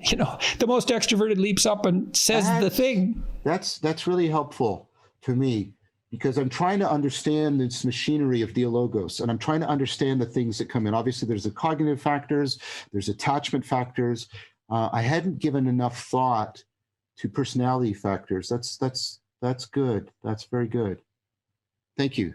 That's something. Yeah, well, I think the whole cognitive field hasn't given enough thought to personality factors because they haven't realized that motivation and affect are manifested in personality. Well, I'm trying to because they set goals, right? Well, great. I know. I see that. I'm so thrilled about it, and I wish you every success. And it looks like you're tromping away, man. So, well, I'm trying. And more specifically, I'm trying to get a paper published that tries to integrate relevance realization theory, cognitive theory, with big five personality theory, making use of work of a shared student, Colin DeYoung.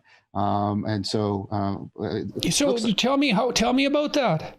Oh, well, the idea is, it's a long argument, but receive it charitably because I'm just giving you the gist. But the idea is, Colin's idea about the meta traits of stability and plasticity, they tend to, I should be more cautious because I'm making a proposal theoretically.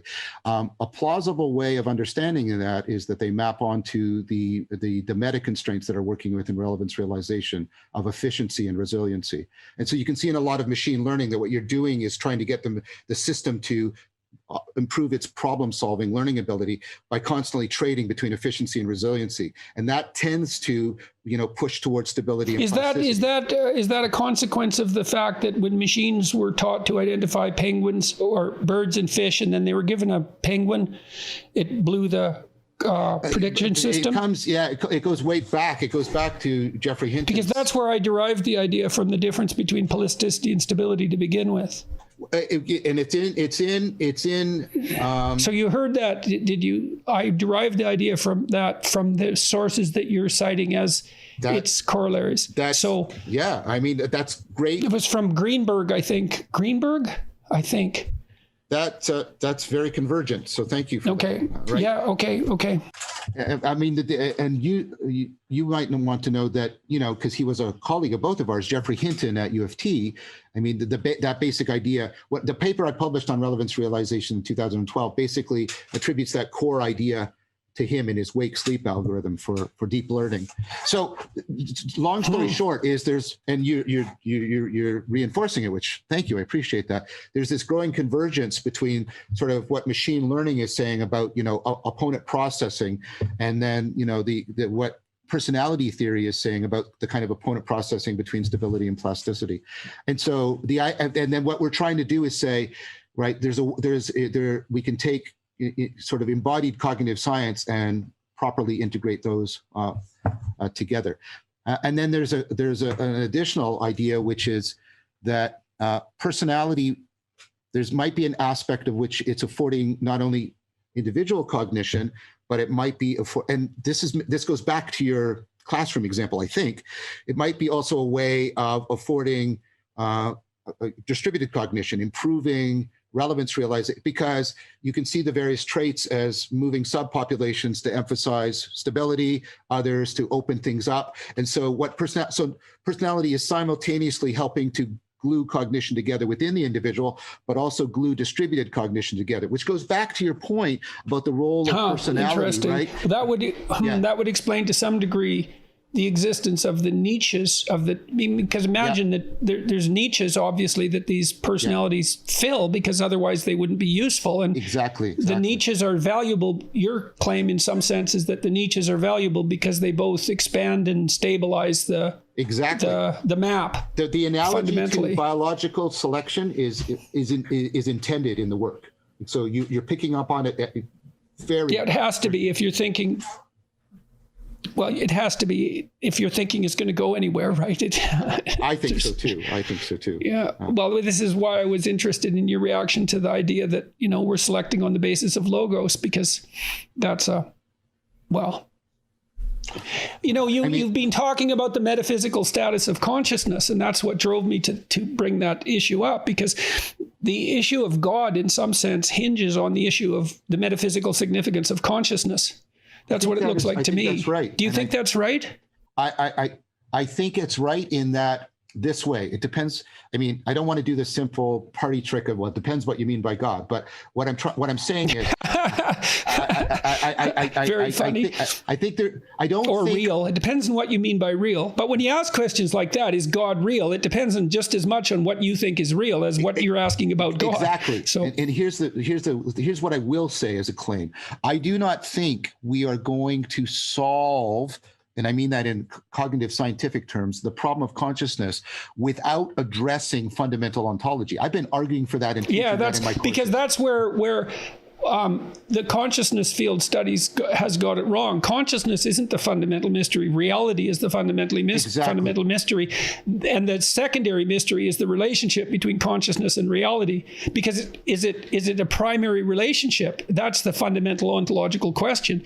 And one of the offshoots of that is, well, how can you, where is the reality without consciousness? Like, that's that objective world that's out there without us. But what is it that's out there without us? Forget us, consciousness. Well, and that's and what people need to hear is that this is an odd sentence but one of the most exciting areas. It's going to be one of many, John. So rack them up, man. One of the exciting areas within metaphysics right now is the rise of what's called speculative realism. Yeah, right. And what's called object-oriented ontology, it's like object-oriented programming as a metaphor. I won't go into it, but the primary thing that they're on about is they say, look, if you are going to be a realist, again, I'm compressing a lot into very little, but if you're going to be a realist, you have to admit into your metaphysics relationships between things that do not depend for their existence on us being aware of those relationships. So yes, things have to be able to influence and disclose each other in a way that is dark to us. And then it's like dark matter on the metaphysical plane. Yeah, exactly. Yeah. And what does that mean? Well, it's interesting. It means to some degree that you can pick up the orbit of the Earth using Foucault's pendulum. Yeah, it means that. You know what I mean? What I mean? It means that because somehow the all is embedded in the singular. I got what you meant. And you see that with Foucault's pendulum. Sorry, I was playing between. I was just. There was two references in my mind. There was the historical thing, and then there was the book, yes. right? And I said, yes. Oh, okay, right. And so yeah, I think that's right. And you know, people like Morton. And so then that brings up the question: is there a distinction between the unknown, real, and the unconscious? That's Jung's question of the munus iundus, I think. But that's why I asked you earlier about an unconscious in the world, Jordan. That's why I asked you earlier about. I know, John. That's exactly why I'm bringing it up. Yeah, exactly. So is the unconscious in the world? Then you know the corollary question, obviously, is the unconscious in the world striving to make itself conscious? Well, I don't know about that, but let me answer something that I think you're going to love from a Jungian perspective, which is how Harman talks about it. I'm going to use this language, but I think it's fair to him. He thinks the only way, so he picks the idea he has, and I think there's something fundamentally right about this, is objects are not only shining in, phenomenon, but they are also withdrawing. They are always they're inexhaustible. Right? So they are simultaneously shining into our intelligibility, but they are always withdrawing into their reality. Right, because every object is more than it appears by an infinite amount. Exactly, and that's partly what you experience in experiences of awe in the inanimate. Yes. Right, because the infinite is contained somehow within the finite. Okay, this is great. So here's a proposal he has, that the only and it goes towards my claim of a participatory kind of knowing. The only way I can really participate in the withdrawal of this object into its unconscious, because if I'm conscious of it, I've defeated the very thing I'm claiming, is how I can relate to my own unconscious. The way there's aspects of me that withdraw beyond my consciousness, but nevertheless shape and make an impact. My participating in this axis, if you'll allow me a metaphor, allows me, and he means this in a profound sense, symbolically, aesthetically, to participate in the realness of this object. That's the kind of stuff that's going on right now in speculative realism. Let's get back to your 4-tier. I have to digest that in ways that I'm not going to be conscious of. I don't know how to follow that with the appropriate question. Well, I mean, it's the depth within that allows you to appreciate the depth without. It makes me think of the Psalms. I mean, it's the verse, you know, the deep calling to the deep, and that's not you calling. Right. That's what I mean about the transjectivity. Yes. Well, that's also that's also akin to the metaphor of rescuing the father from the underworld, because we're constantly doing that. So the father is in the inner underworld always, as a consequence of our reflection of the external social and natural worlds. So I didn't see that when you've talked about that before. You're seeing a deep kind of resonance between those, where each discloses the other. You saw it. I'm just pointing out my vision of it, I suppose. Yeah. I'm wondering if that's the analogous vision. I think that's right. I think, you know, and it's we're rescuing. It's the discordance. See, it's interesting because it's the discordance between the map and the reality that drives the seeking of the Father within, right? Because you see what I mean? Because when your desire does not manifest itself and you despair, you call to the Father within to reveal himself. And so that's the rescuing of the Father from the dragon of chaos. So you and you're kenotic, right? Because you're kenotic. You know, you're your books behind you, but which is why you array them behind you in no small part. But as you said in your own defense, when you're putting your ideas forth, I'm just the gist. There's another T-shirt. But that's the same idea as kenosis. I know, the emptying. And I'm deeply interested in the relationship between kenosis and henosis. Because I don't know henosis. Henosis is It's horrifying and great to talk to someone who knows a whole bunch of things I don't know at all. Oh, thank you, Jordan. That's quite the compliment coming from someone like you. Henosis is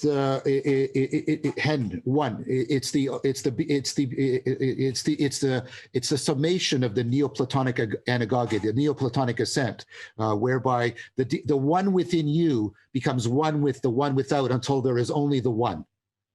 It's ultimate at one-ment.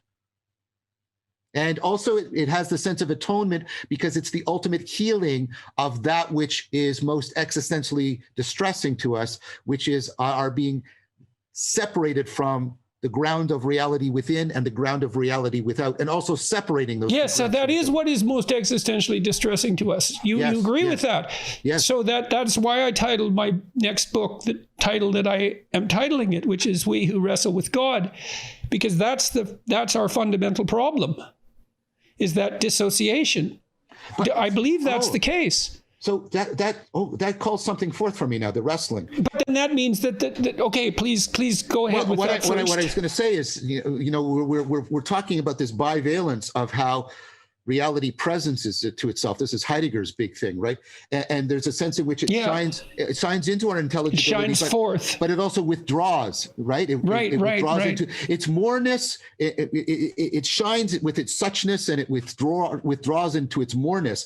And wrestling is like that, if you think about it, because wrestling, I'm making contact, but I'm also being surprised. Think about the two phenomenologies of our sense of realness. One is when things are confirmed, and it's real because look at how it all fits together. Right. And then the other is, geez, I didn't know that. I didn't know that. That surprises me. That's right. That's right. Yeah. That is the two things that are the most real, isn't it? Isn't that something? Yeah, and wrestling is both of those. And notice it's a conformity metaphor too, right? You have to come into conformity, literally form yourself to the body of your opponent, right? And you're right. So there's the shining, but there's also the realness because they're shocking you from beyond. I hadn't picked that up on the wrestling metaphor. The wrestling metaphor is actually pointing to it brings together, right, the two ways in which reality grabs us: the confirming from within and the surprising from without. So that's why we're spoken to in parables, isn't it? I think so. It takes us thousands of years to make them conscious, and then we keep doing so, and we keep doing so to make them more and more conscious. I mean, it took, taking apart Genesis like that was really revelatory to me but I differed from the atheist because I approached the text with reverence and ignorance and humility, believing that I was nothing in comparison to what it contained. You thought that there were truths available through transformation, not just through information. Well, what are we, stupid? Are we stupid? Is that why we were guided by this book for so many thousands of years and preserved it? Is because we're stupid? Yeah, I don't think so. Yeah, so maybe that means there's something I don't know about it. It's we're all stupid. Either I'm stupid, which is highly probable, or we're all stupid, which is not so highly probable. I think. Well, I mean, as I've said, I think one of my deepest criticisms of the new atheist is precisely the fact. I think I have a lot of criticisms of theism too because of the way it has bound itself. I mean, current theism, it has bound itself to a Cartesian conception of modernity and reality, and that's why. Go into that. Well, I want to talk to you about dogma and spirit a bit. Okay, but let's leave that. Go into what you just said. Okay, so I'm going to say thing. I'm going to put a pin in it because we're still trying to do the 4 P's of knowing. but the new atheists lose the 3 other P's, and they lose. They look for scientific knowledge in the Bible, not paying attention to how it cultivates wisdom. And the fact and not knowing that there's any difference between scientific knowledge and wisdom. And this is what I talked about with Stephen Fry recently, because Stephen, who's allied with the atheists, knows that there's such a thing as wisdom, which is why he pursues and embodies myth. But he's annoyed at the church because of its dogma, and he confuses the church with its dogma. Exactly. But, I'm also going to say a few positive things about dogma. Dogma is the map. I think dogma is, in signal detection theory, I think dogma is the inescapable need to set the criterion. At some point, you can't, yes. in signal detection theory, you have to set the criterion. And all you do to set the criterion, this sounds like Pascal, is you assess the relevance of the risks. Because I'll gather more information, but then you have to set the criterion for that. Yes, right? yes, right? exactly. Again and again. And at some point. Yes, that's right. That's right. Okay, so the criterion we're talking about is the worship of that ultimate spirit. Well, that's the setting of the criteria. And there's a dogma, there's an element in which dogma serves that. So we can't just because Fry says, well, I like the spirit, but not the dogma. It's like, no, because you have to make a decision. That's your point. Okay, that's right. And in every act, there's a decision. So in every act, there's a worship of the dogma because you set the criterion. Right, but you set the criterion, but that's not the same thing as making the connection. Don't forget that credo is later, and I say should always be in service to religio. Religio, which means to bind, that's that connectedness we've been talking about throughout. And the point about setting the criterion, and this is like a William James thing to say, the point of setting the criterion is to get as reliable a continuity of religio as you possibly can. And when credo goes from giving your heart to I assert, we stop making credo, we stop conceiving of credo in a way that sees it integrally in service of religio. And that's a part of my critique of what's happening. Okay, so that seems to lead wisely into the 4 areas that you were going to discuss. Well, yeah. So I went back to, we have propositional, and then of the non-propositionals, we have procedural, then we have perspectival, having to do with consciousness. And then finally, we're down to the kind of knowing that we keep bumping up into, which is the knowing, I'll use a sort of a Gibsonian way of talking about it, the knowing that creates affordances that makes all the other knowings possible, right? There's a way in which biology and culture and my online cognition shape me and shape the world so that they fit each other. I mean, this is Geertz's even notion of what culture is. It simultaneously models the world to me and models me to the world. That's the participatory level. I use a metaphor from Geertz, Chris and I do in our work, right, of the agent-arena relationship, which is like your forum for action, right? That what participatory knowing does is it gets you to assume certain, like it's a process of co-identification, what the Stoics talk about. I assume an identity as I'm assigning identities to things such that affordances between me and it emerge. I'm a grasper, that's graspable, that's an affordance, and therefore I can come into relationship with the cup. That's the level of participatory knowing. And that grounds everything else, because without the affordances, you can't get any of the other kinds of knowing going. You can't get a grip. Yes, you can't get Merleau-Ponty's optimal grip. So here's what I would say. The participatory knowing gives you a field of affordances. The perspectival knowing makes certain affordances salient to you perspectivally. That gives you a situational awareness. The situational awareness tells you which skills from your procedural knowing you should bring to bear. And then once those skills are in action, you are getting the right kind of causal interaction with the world for your propositional evidence. I don't think that you realize how much you pack into those statements. Maybe you do. I mean, I know you've thought about each of them for years, but there's a lot. It's like the cup metaphor you used. There's a lot lurking behind the scenes there, and you hit your listener with that when you lay out that. So I'm going to ask you to do that again, if you would, and I'm going to listen to it again. I'm happy to do so, and I know that my presuming that if I don't understand it, there are probably a few other people who don't. I think that's who are listening. That's a fair assumption, and I do not want my entheos to undermine my attempts at logos. So we'll put it that way.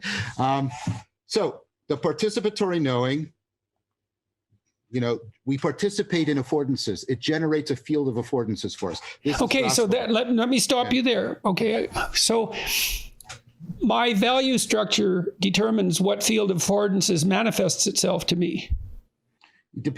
So tell me more about what you mean by value structure, because if you mean value is the determinant of my attentional resources. I'm going to attend to that which I believe is most valuable. And so I have a value hierarchy lurking in the background. That's in that deep unconscious, let's say. But that value hierarchy should be predicated on the manifestation of the highest spirit. So what I should want to afford itself to me are those affordances that afford me the opportunity to pursue the path of the highest spirit. If I'm oriented properly, if I'm worshiping properly, yes or no? Sorry, it's not a command. Constitutively or ultimately, because there's a difference there. I mean, so like I probably mean both, failing to distinguish between them. But I mean, in the ideal, but that would be the ideal that I would be, what would you say, inclined to pursue if I were conscious of its existence. So I would say. Let me see if I can map this, because this is interesting. Because I'm using the term affordance because it's become one of the central terms within. I understand. Yeah. Great. Well, I didn't know that either. But that means well, why? Because that work was shelved for. I mean, I became enamored of it when I encountered it, but that work was in some sense shelved for a very long time. Well, there's a personal reason and there's a collective reason. The personal reason is I was lucky to study and enter into collaboration with one of Gibson's great proteges, John Kennedy. And so that's how I learned to appreciate this. The field as a whole, because of the notion that, cognition is not in your head, it's between you and the world, that cries out for the notion of affordance, right? It cries out for. And so it's had its influence now. Yes. Or increase. I mean, it had its influence to begin with. More than influence. Okay. It's now a central construct within 4E cognitive science. Central construct. Now the idea, and I think this lines up with you, but let's see, because the idea is like, I don't have to be conscious, right, of the affordance relationship between me and the cup. That's given by me having a particular kind of body, the cup having a particular kind of location. Now, but what you're saying you're conscious of it. You're only conscious of enough to make use of it. You're only conscious of it, what's necessary in order for you to make use of it. If that didn't work, you'd have to become conscious of more of it. Right, but okay, I'm trying to get some, maybe I'm worried that we're talking at cross purposes. What I mean to say is, right, there is a constitutive, I'm going to use your term, there's a constitutive value of adaptivity, and that my affordances arise for me precisely because of the kind of adaptive agent I am. So, for example, to use Gibson's want to be. Right, I'm not sure it's what I am, or if it's I'm not sure if I'm directed by who I am or I'm directed by my ideal. I think I'm directed by my ideal because it's in the space of desire. That's the thing. Yeah, but because, John, are your affordances affording you, or are they affording who you could be? But I want to say both, right? I don't. Okay. Yeah, right. I want to say. Okay. Right, because I want to be able to say that both is sufficiently radical. Well, I think that's. We'll have to talk about. I mean, we are investigating the claim in some sense that the world calls you to become. Yes. So right. So the ideal is implicit in the affordance. But I would also put the Heideggerian thing on it. My Dasein, my way of being in the world, also calls things forth from the world. Yes. This cup is not graspable to a fly. Right, that it doesn't. Right. That affordance doesn't. The data agent arena relationship doesn't exist for and no matter what the fly wishes or wants, that's not going to be the case.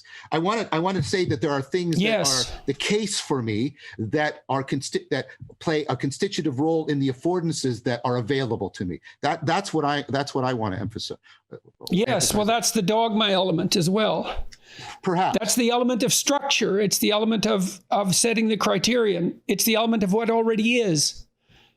And it's respect for that.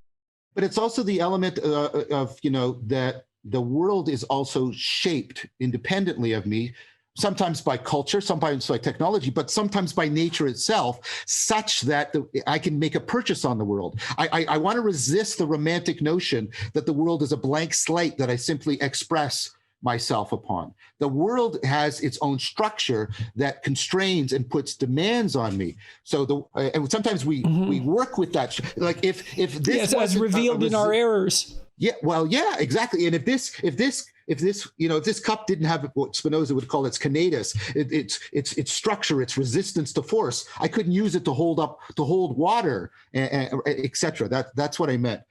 So let's say that a participatory knowing generates the affordances, and we've got some variation on that we're playing around with. But then what I would say is the perspectival knowing makes them salient to me. So this is graspable right now to me, and I foreground it. I size it up.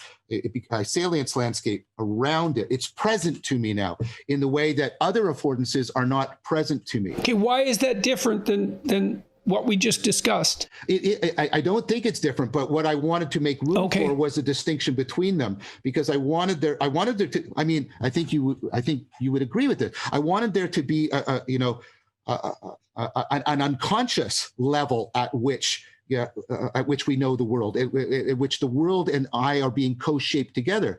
We talked about that before, and so that's what I'm trying to make a place for with the participatory knowing. I want to make that it precedes us in an important way, as sort of self-aware beings. Perspectival knowing, the room is there before you walk into it. The room is there, but also my body. I mean, this is the big thing about embodiment. It's taking the body deeply seriously as constituent of my cognition. If I didn't make my body, right? I participate in it. I can shape it. I can move it. But it's given to you in a sense as well. It's given to me, exactly. And that givenness constrains the way in which the world can be given to me. That's what I'm trying to say. And I want to make a deep, I'm for you. That's the definition of reality. Well, yeah, at least the one sense we were talking about earlier. But yeah, see, I take embodiment deeply seriously. And so another way of putting it is participatory knowing is knowing at the level of our embodiment. I think that's why the Christians emphasize the resurrection of the body, by the way. I mean, what Jonathan said about the Christians emphasizing the body and the goodness of the world over against the Gnostics, I'm a little bit worried about that term, because Gnosticism wasn't a group of people. It's more like a style of religiosity, like fundamentalism. But I get his point. There were certain, at least the Valentinians. Yes, well, I mean, it really struck me, that valorization of the body, this insistence across.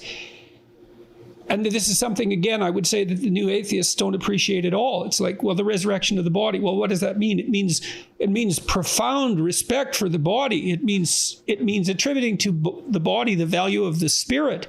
But it means something psychologically, which is what you're getting at here. Which is consciousness is not separate in some sense from that's exactly the body. It. Yeah. So the participatory knowing is at the level of embodiment.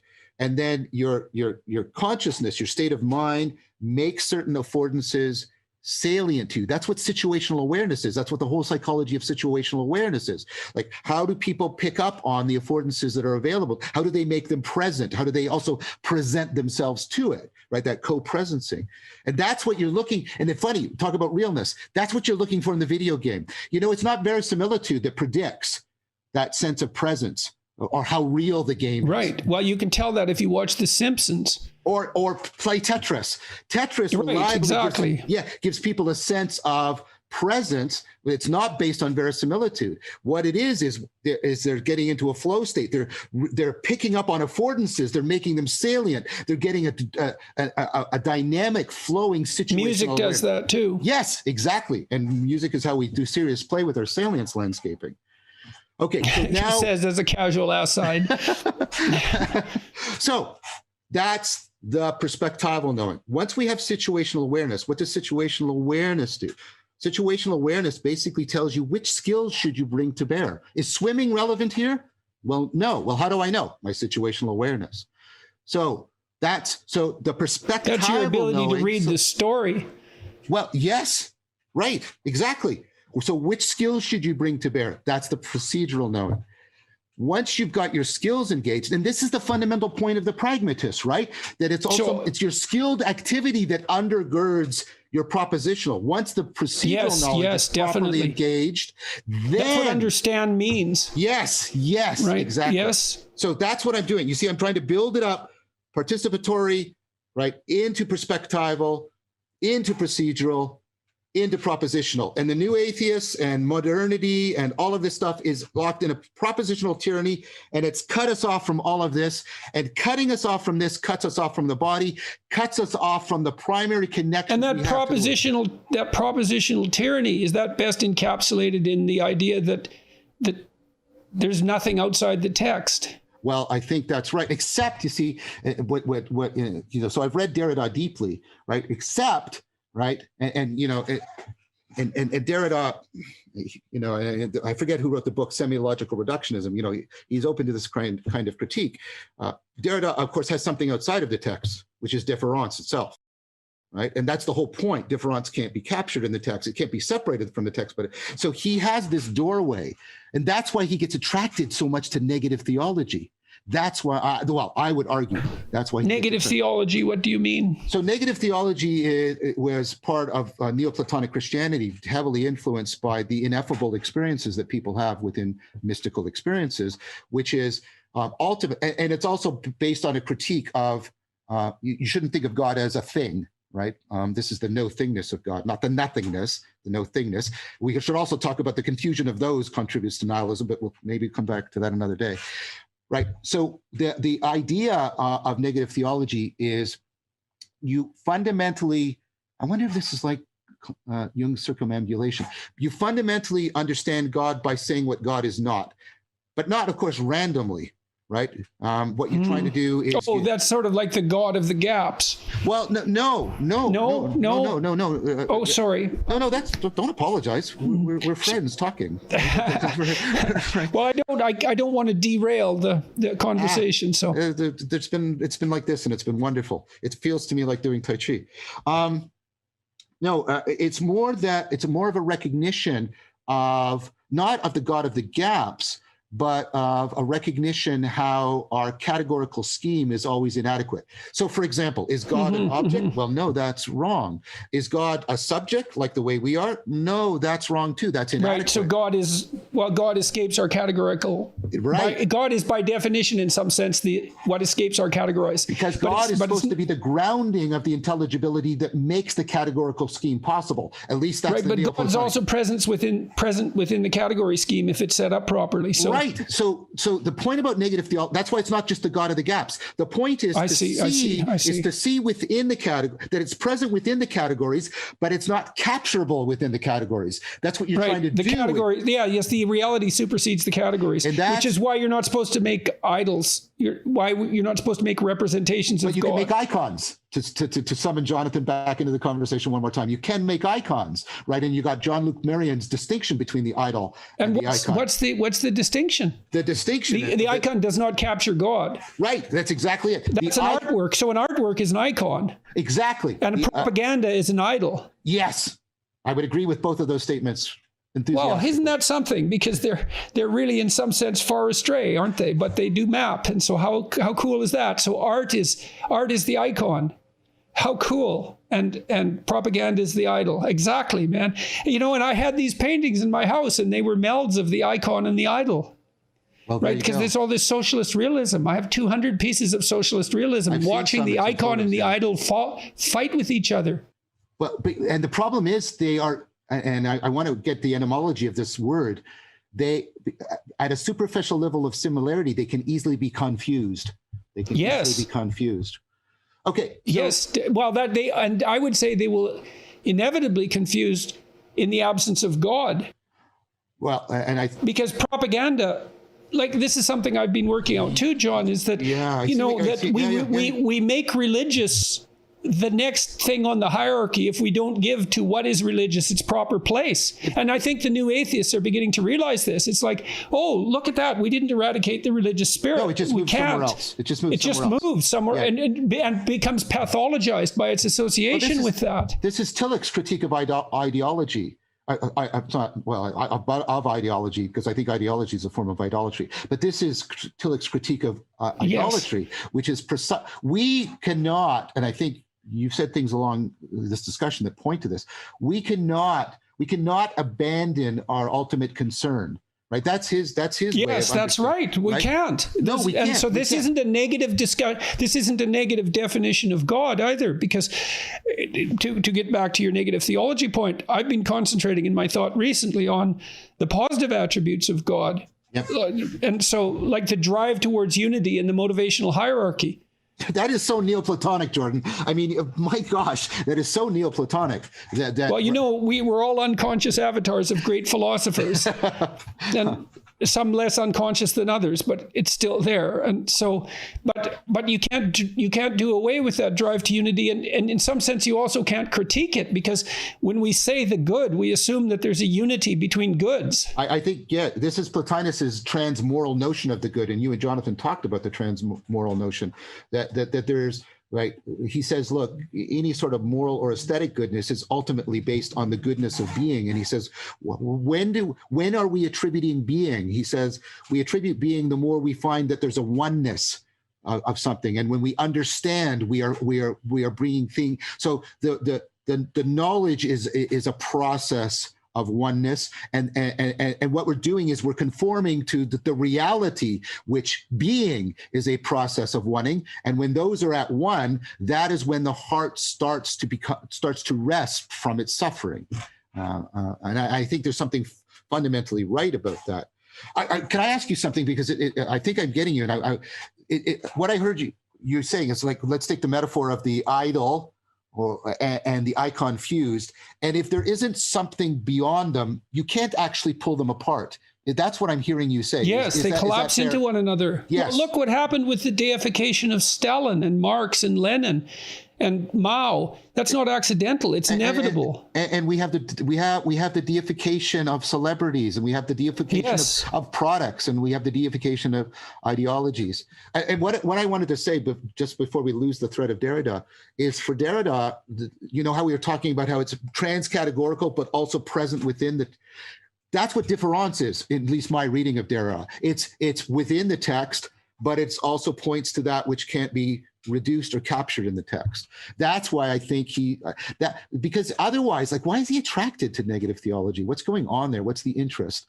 And so you'll have to delve into the difference idea a bit more and flesh it out for me. I know it's key to Derrida's thought, but it's a long time since I've thought about it. And so what's the current let's say cultural understanding of difference, and what's your understanding of it? Well, okay, I don't know if those two are identical. That would be. No, I don't think they are. That's why I wanted you to talk about both of them. I think Derrida and Foucault are often invoked and very, very rarely read. I think so. When you're asking me about the cultural, I think that is by and large the case. I think there's an invocation of ideas or themes from them, but that the hard work of wrestling with their arguments is often not done. So I hesitate to say what the cultural, because I think I don't hear when deconstruction is invoked. I don't hear difference being talked about or spoken about. I hear deconstruction being reduced to a kind of demolishment, as opposed to what I think Derrida wanted it to be. I'm not here to defend Derrida either. I have criticisms of Derrida, but I think if we're going to criticize Derrida, I spent years literally working with it. This is my understanding of difference, to answer your question. So the idea of difference is, and it has to go at it's basically like John Searle's argument, that semantics is not reducible to syntax and pragmatics is not reducible to semantics. It's that whenever I'm saying anything, the way you understand it is how it differs from other things, contrast, class. So when, you know this from psychology, well, maybe it's been a while, but when you ask people, what are some things that are flammable? Well, they'll say wood because it contrasts with metal and stone. They won't say people, right? Even though people are flammable, because it doesn't belong to the contrast set, right? That's just sort of standard. So we understand something in terms of its contrast, something it differs from, but we also defer. What we do is we go to the other thing and we get some information that isn't in, and we bring it back to often insightfully reinterpret. So we're both differing and deferring in whenever we're understanding anything, which means we can't limit the interpretation of the text to just what is captured within the text. Yes, exactly. Well, no, definitely. Of course not. Of course not. I mean, the text has a reader. Yeah. It's like I've thought about this. There's a word, there's a phrase, there's a sentence, there's a paragraph, there's a chapter, there's a book, there's a library. That's yeah, well, that's built into you. You're the reader. You're the reader bringing the consequence of multiple texts to this text. And the text is therefore the interaction between that multitude of texts speaking within you and this current text. It's a dialogue. Right. The text is a dialogue. That's right. And it's a dialogue between if it's done properly, it's a dialogue between the universal human spirit that engages the golden thread across time and this current text. And that's philosophia. Yes, I agree. So, and you can tell when you're doing that because that's the meaning. That's meaning. So I think do we agree on that, by the way? Because we're both so concerned with meaning. Is meaning the manifestation of the philosophia? I think meaning in its highest form, I would say then. I would say I understand meaning when we're not talking about sort of semantic propositional meaning. When we're talking about the meaning that goes into meaning existential in life and makes meaning. life bearable. Right. Yeah, okay. Yeah, that meaning. So I think the non-propositional meaning. Yes, exactly. Right. Exactly. Fair enough. Because meaning is experience. When we say meaning in life, we're using meaning as a metaphor. We're saying there's something like sentences that's like between me and the world, right? And I think we have to remember that that's what we're doing. Yeah, I think that meaning is the connectedness, the dynamic affordance that allows us to optimally grip the world and thereby affords the cultivation of wisdom. If we think of wisdom not just as knowledge. Okay. So that's the driving spirit of the West, not power. Right. When it's look, I mean, we deserve to be criticized. I'm not saying that. I'm not saying that things are above criticism and that power doesn't play its nefarious role, because it certainly does. And so does the love of power, all of that. Yes. And it leads to terrible consequences. But we're actually trying to analyze that. And we're trying to say, look, it's what you have to pursue wisdom. And you find the pathway to wisdom in meaning, in the manifestation of meaning as an experiential phenomenon. I agree with that. And I think, a few minutes ago, you sounded like Derrida, and I don't mean that as any kind of insult. Now you're sounding like Heidegger. I mean, the question concerning technology was the whole idea that we have reduced our relationship to the world as a relationship of power. And we even think, right? That's his claim. I see. I didn't understand that exactly. Yeah, that's the fundamental claim. And so we power, control. Oh, that's why David Suzuki criticizes the West and Genesis, because he sees that he's responding to that mastery as control phenomena, power. Yes. Right, rather than the dance. But I think when it's done right, it's the dance. Heidegger is worried that the dance will be reduced to power, which I suppose makes his dalliance with Nazism all that more. I think Vervaeke is right. A warning. Yeah, if Heidegger had kept to his original reading of Plato, instead of turning and making Plato sort of the villain in his story of the history of nihilism, I think Vervaeke makes a great argument that is what sort of sensitizes Heidegger to the Nazis. And so Heidegger basically gets Platonism, he gets it, and then he inverts his interpretation. And it looks for kind of suspicious reasons that he does that. And then he recasts Plato.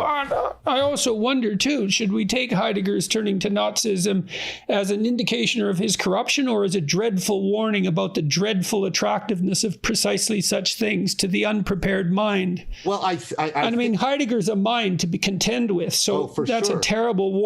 For sure. And I mean, Heidegger's deep reading of, people have wrestled with this, like Vervaeke, like Derrida, about just like, why does Heidegger end up here? And well, like I said, I think Vervaeke makes a very good argument, but it's deeply perplexing, because what's happening in Heidegger reads Nietzsche very deeply. And then what he sees that he wants to reconstitute fundamental ontology so that our primary relationship to being is not will to power. He wants to get outside the Right. power framework, which is the question concerning technology and all of this stuff. And, my friend Johannes Biederhauser. Yes, and that's driving the positive side of the environmentalism movement as well, right? Let's say the desire for a dance rather than for the imposition of power. This is Heidegger appropriating Eckhart's term, Gelassenheit. Gelassenheit is this idea of letting be, not in the passive sense, but the way you let your partner be when you're dancing together, right? The affording. And Heidegger says what we've done is we instead of that, we've turned everything into what he calls standing reserve. Everything Right, we're tempted. I see. That's the standing reserve idea. It's for the consumption of power. Yes.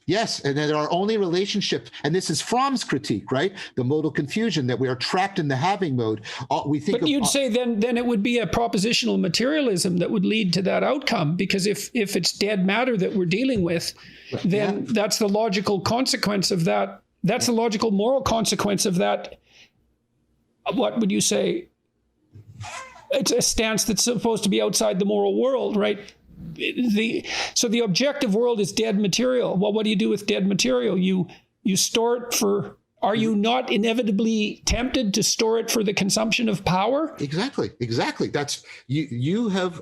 That's the core of the Heideggerian critique. And then the idea is, can we recover ways of being, ways of knowing that put us into, and this is a religious notion. So then why did he turn to Nazism? I mean, if that's what he wanted to recover. There's a romanticism about extremist movements that the propositional world doesn't grasp. Yes. Maybe that has something to do with it, but it still doesn't explain to me why he fell prey to it. So, I think and we have to remember, because we're misled by the Nazi war machine to understand how much of a nature movement Nazism was, how much a return to nature, how much the body, how much this was about getting outside of the Cartesian intellect. There was immense nature romanticism in the precursors to Nazism. Yes. And it included eradication of foreign species when they were introduced into the natural environment, and there was a nature as purity, a dimension that came out of that nature as purity, and that's a very complex idea. So you think Heidegger was attracted by the nature romanticism? I think he was attracted by the nature romanticism. I think he was attracted by the original. I mean, we forget this too because of the later deals that Hitler made. But and this is why. What's the leader of the brown shirts? I can't remember the essay. Owsley? No. Where? Mussolini. I can't remember. He's a German, and he called for when the Nazis had taken power, he called for the second revolution. The second revolution against the capitalists and against the technology. Nazism. Kamsineer? No, I think it's something like Rom or something like that. The head of the SA, the brown shirt. Okay. Well, I guess it doesn't matter. Okay, so there's a secondary revolution. Well, okay, please expound. And that's why he's assassinated in the Night of Long Knives, because Hitler realized that if the second revolution happened, he would piss off the industrialists. He would piss off the technology that he needed, and so that's why. That's one of the reasons for the Night of the Long Knives when they're all assassinated, and we have to remember that Nazis were assassinated. Because the second revolution was being plotted? He was off. The guy that was the head of the SA was pushing for the second revolution, right? And because and the second revolution. Sorry, I need to know more about that because this is something I don't know obviously enough about. Well, so. If you read Heidegger, there's not only there's a nature romanticism, but there's also an agrarian romanticism. There's that getting back to the soil. And you notice the blood and soil also getting back to the soil and getting back to the earth and right. And so that's all a call out of the propositional, but it's a pathological call out of the propositional. Very much, or it becomes pathological. Yes. Maybe that's because it doesn't find its proper expression in logos. Because I often think of Hitler. Hitler uses his logos antithetically. Right? He has the gift of the word, but he perverts it and subverts it to the service of power. And then these. I think that's right. I think that if Heidegger had stayed with his original reading, which he was lecturing on all through the 20s and into the 30s, Vervaeke argues, if he had stayed with that original reading of Plato, he would have stayed sensitive to the logos in the way Tillich did. Right? Tillich got it. Tillich is the first non-Jewish academic to be persecuted by the Nazis, and he eventually leaves because he gets it. He gets the logos. He really gets it. What does he get exactly? He gets that the attempt to separate, using our language, the logos from the love of being and the capacity to love other people. And sorry, this sounds like a Hallmark card, but I think we've talked enough that these words won't just be heard trivially. That the attempt to separate, I mean, and this is what Christian... That's when you can tell you've talked enough, when such words are not to be heard trivially anymore. Yes, that's a very good thing to say. Yeah, I like that. Tillich gets, if you try and separate love from logos, agape from logos, that you are malforming logos. And that's why you have all of this sort of crypto love going on within the Nazis. There's even the homoeroticism, which is so bizarre given the other aspects of the Nazi ethos. At least that's what I would argue. You can drive nature out with a pitchfork, but she always comes roaring back in. Yeah, and Heidegger was also, I think he thought, like many people, that he could somehow manage this, right? I think you see, one of my big critiques of, Heidegger has always been attracted to sort of nebulous gravitas, right? The mystery, and it's important, and that's wrapped up with his own building of his own mystique. That I am the great thinker, that I know how to constantly move. Right? That's interesting. So I see. So you think he also got caught up in a kind of egotism that the Nazis called to. That's interesting, because that's a very dangerous thing for a thinker, because the first thing you should think if you're a thinker is that what you don't know is a lot more than what you know, and you almost know nothing. So you don't want to. Yeah, well, in Jung's relations between the ego and the unconscious, he discusses that in great detail, how to not be taken over with the ideal once you're beginning to allow it to manifest itself within you, or even when it forces itself upon you, to never identify with the sun. You're not the sun. You might be revolving around the sun, but you're not the sun. Yeah, Icarus. S-U-N. Yeah. And Plato says you can only, like in the analogy of the cave, you can only glimpse the sun, and then you're supposed to return down. But right. Classic hero myth. Yeah, the egotism. Vervaeke argues that he does some of Heidegger's letter about around the period when he's turning in his interpretation of Plato, and while he says, this is, paraphrasing with considerable liberty, but Heidegger basically says, I'm having trouble. I'm sort of worried because I'm really understanding Plato, and there's nothing for me to say. There's nothing for me to say. And then he turns. Heidegger says that. Yes. And then he turns and then he says, no, wait. There's nothing for my ego to say. Yes, right. And then, no, Plato is actually the villain of the story of the history of metaphysics. Plato turns being into metaphysics and launches us down the So he finds a convenient demon and puts himself in as a counterposition. Yeah, and I think that desensitizes him to the Socratic dimension. And that's driven by egotism. Yeah, and that's the hook for the Nazis. I think so. And I mean, and one of the the inner totalitarian has to welcome the outer totalitarian. Oh, that's well said. That's very well said. I like that. Yes, well, that's what makes me skeptical about people who claim that power structures human relations. Is that a proposition or a confession, dear sir? Mm. And, I had this really interesting experience, John. I was debating Slavoj Žižek. Yeah. And I started with a critique of the Communist Manifesto, which, according to my critics, only indicated my rabid ignorance of Marx. But despite that, I thought it was a central document in all of my ignorance. And I talked about its call to bloody, violent revolution. And a quarter of the audience laughed and cheered. And it stopped me in my tracks for like 5 seconds. I thought, Freud should be here to hear and Jung as well, to hear the Freudian slip, but to hear the collective unconscious manifest itself so clearly in the relative secrecy of the crowd. And so is it that power structures human relations, my dear Marxist postmodernists, or is it that that's the inner totalitarian within you cheering the outer totalitarian on and justifying it? Because if power is the fundamental motivation, then why shouldn't I use my will to power as my fundamental motivation? Or if I do use my will to power as my fundamental motivation, why shouldn't I justify that by the criticism that that is, in fact, once the blinders are off, the central human motivation, and therefore I'm entirely justified in my attempts, just like all the great people throughout time. And that's what's riveting our culture apart, I believe. I think, yeah, I mean, I think the glorification of power. I would say that they're just like Heidegger. The deification of power as the ultimate but motivational personality.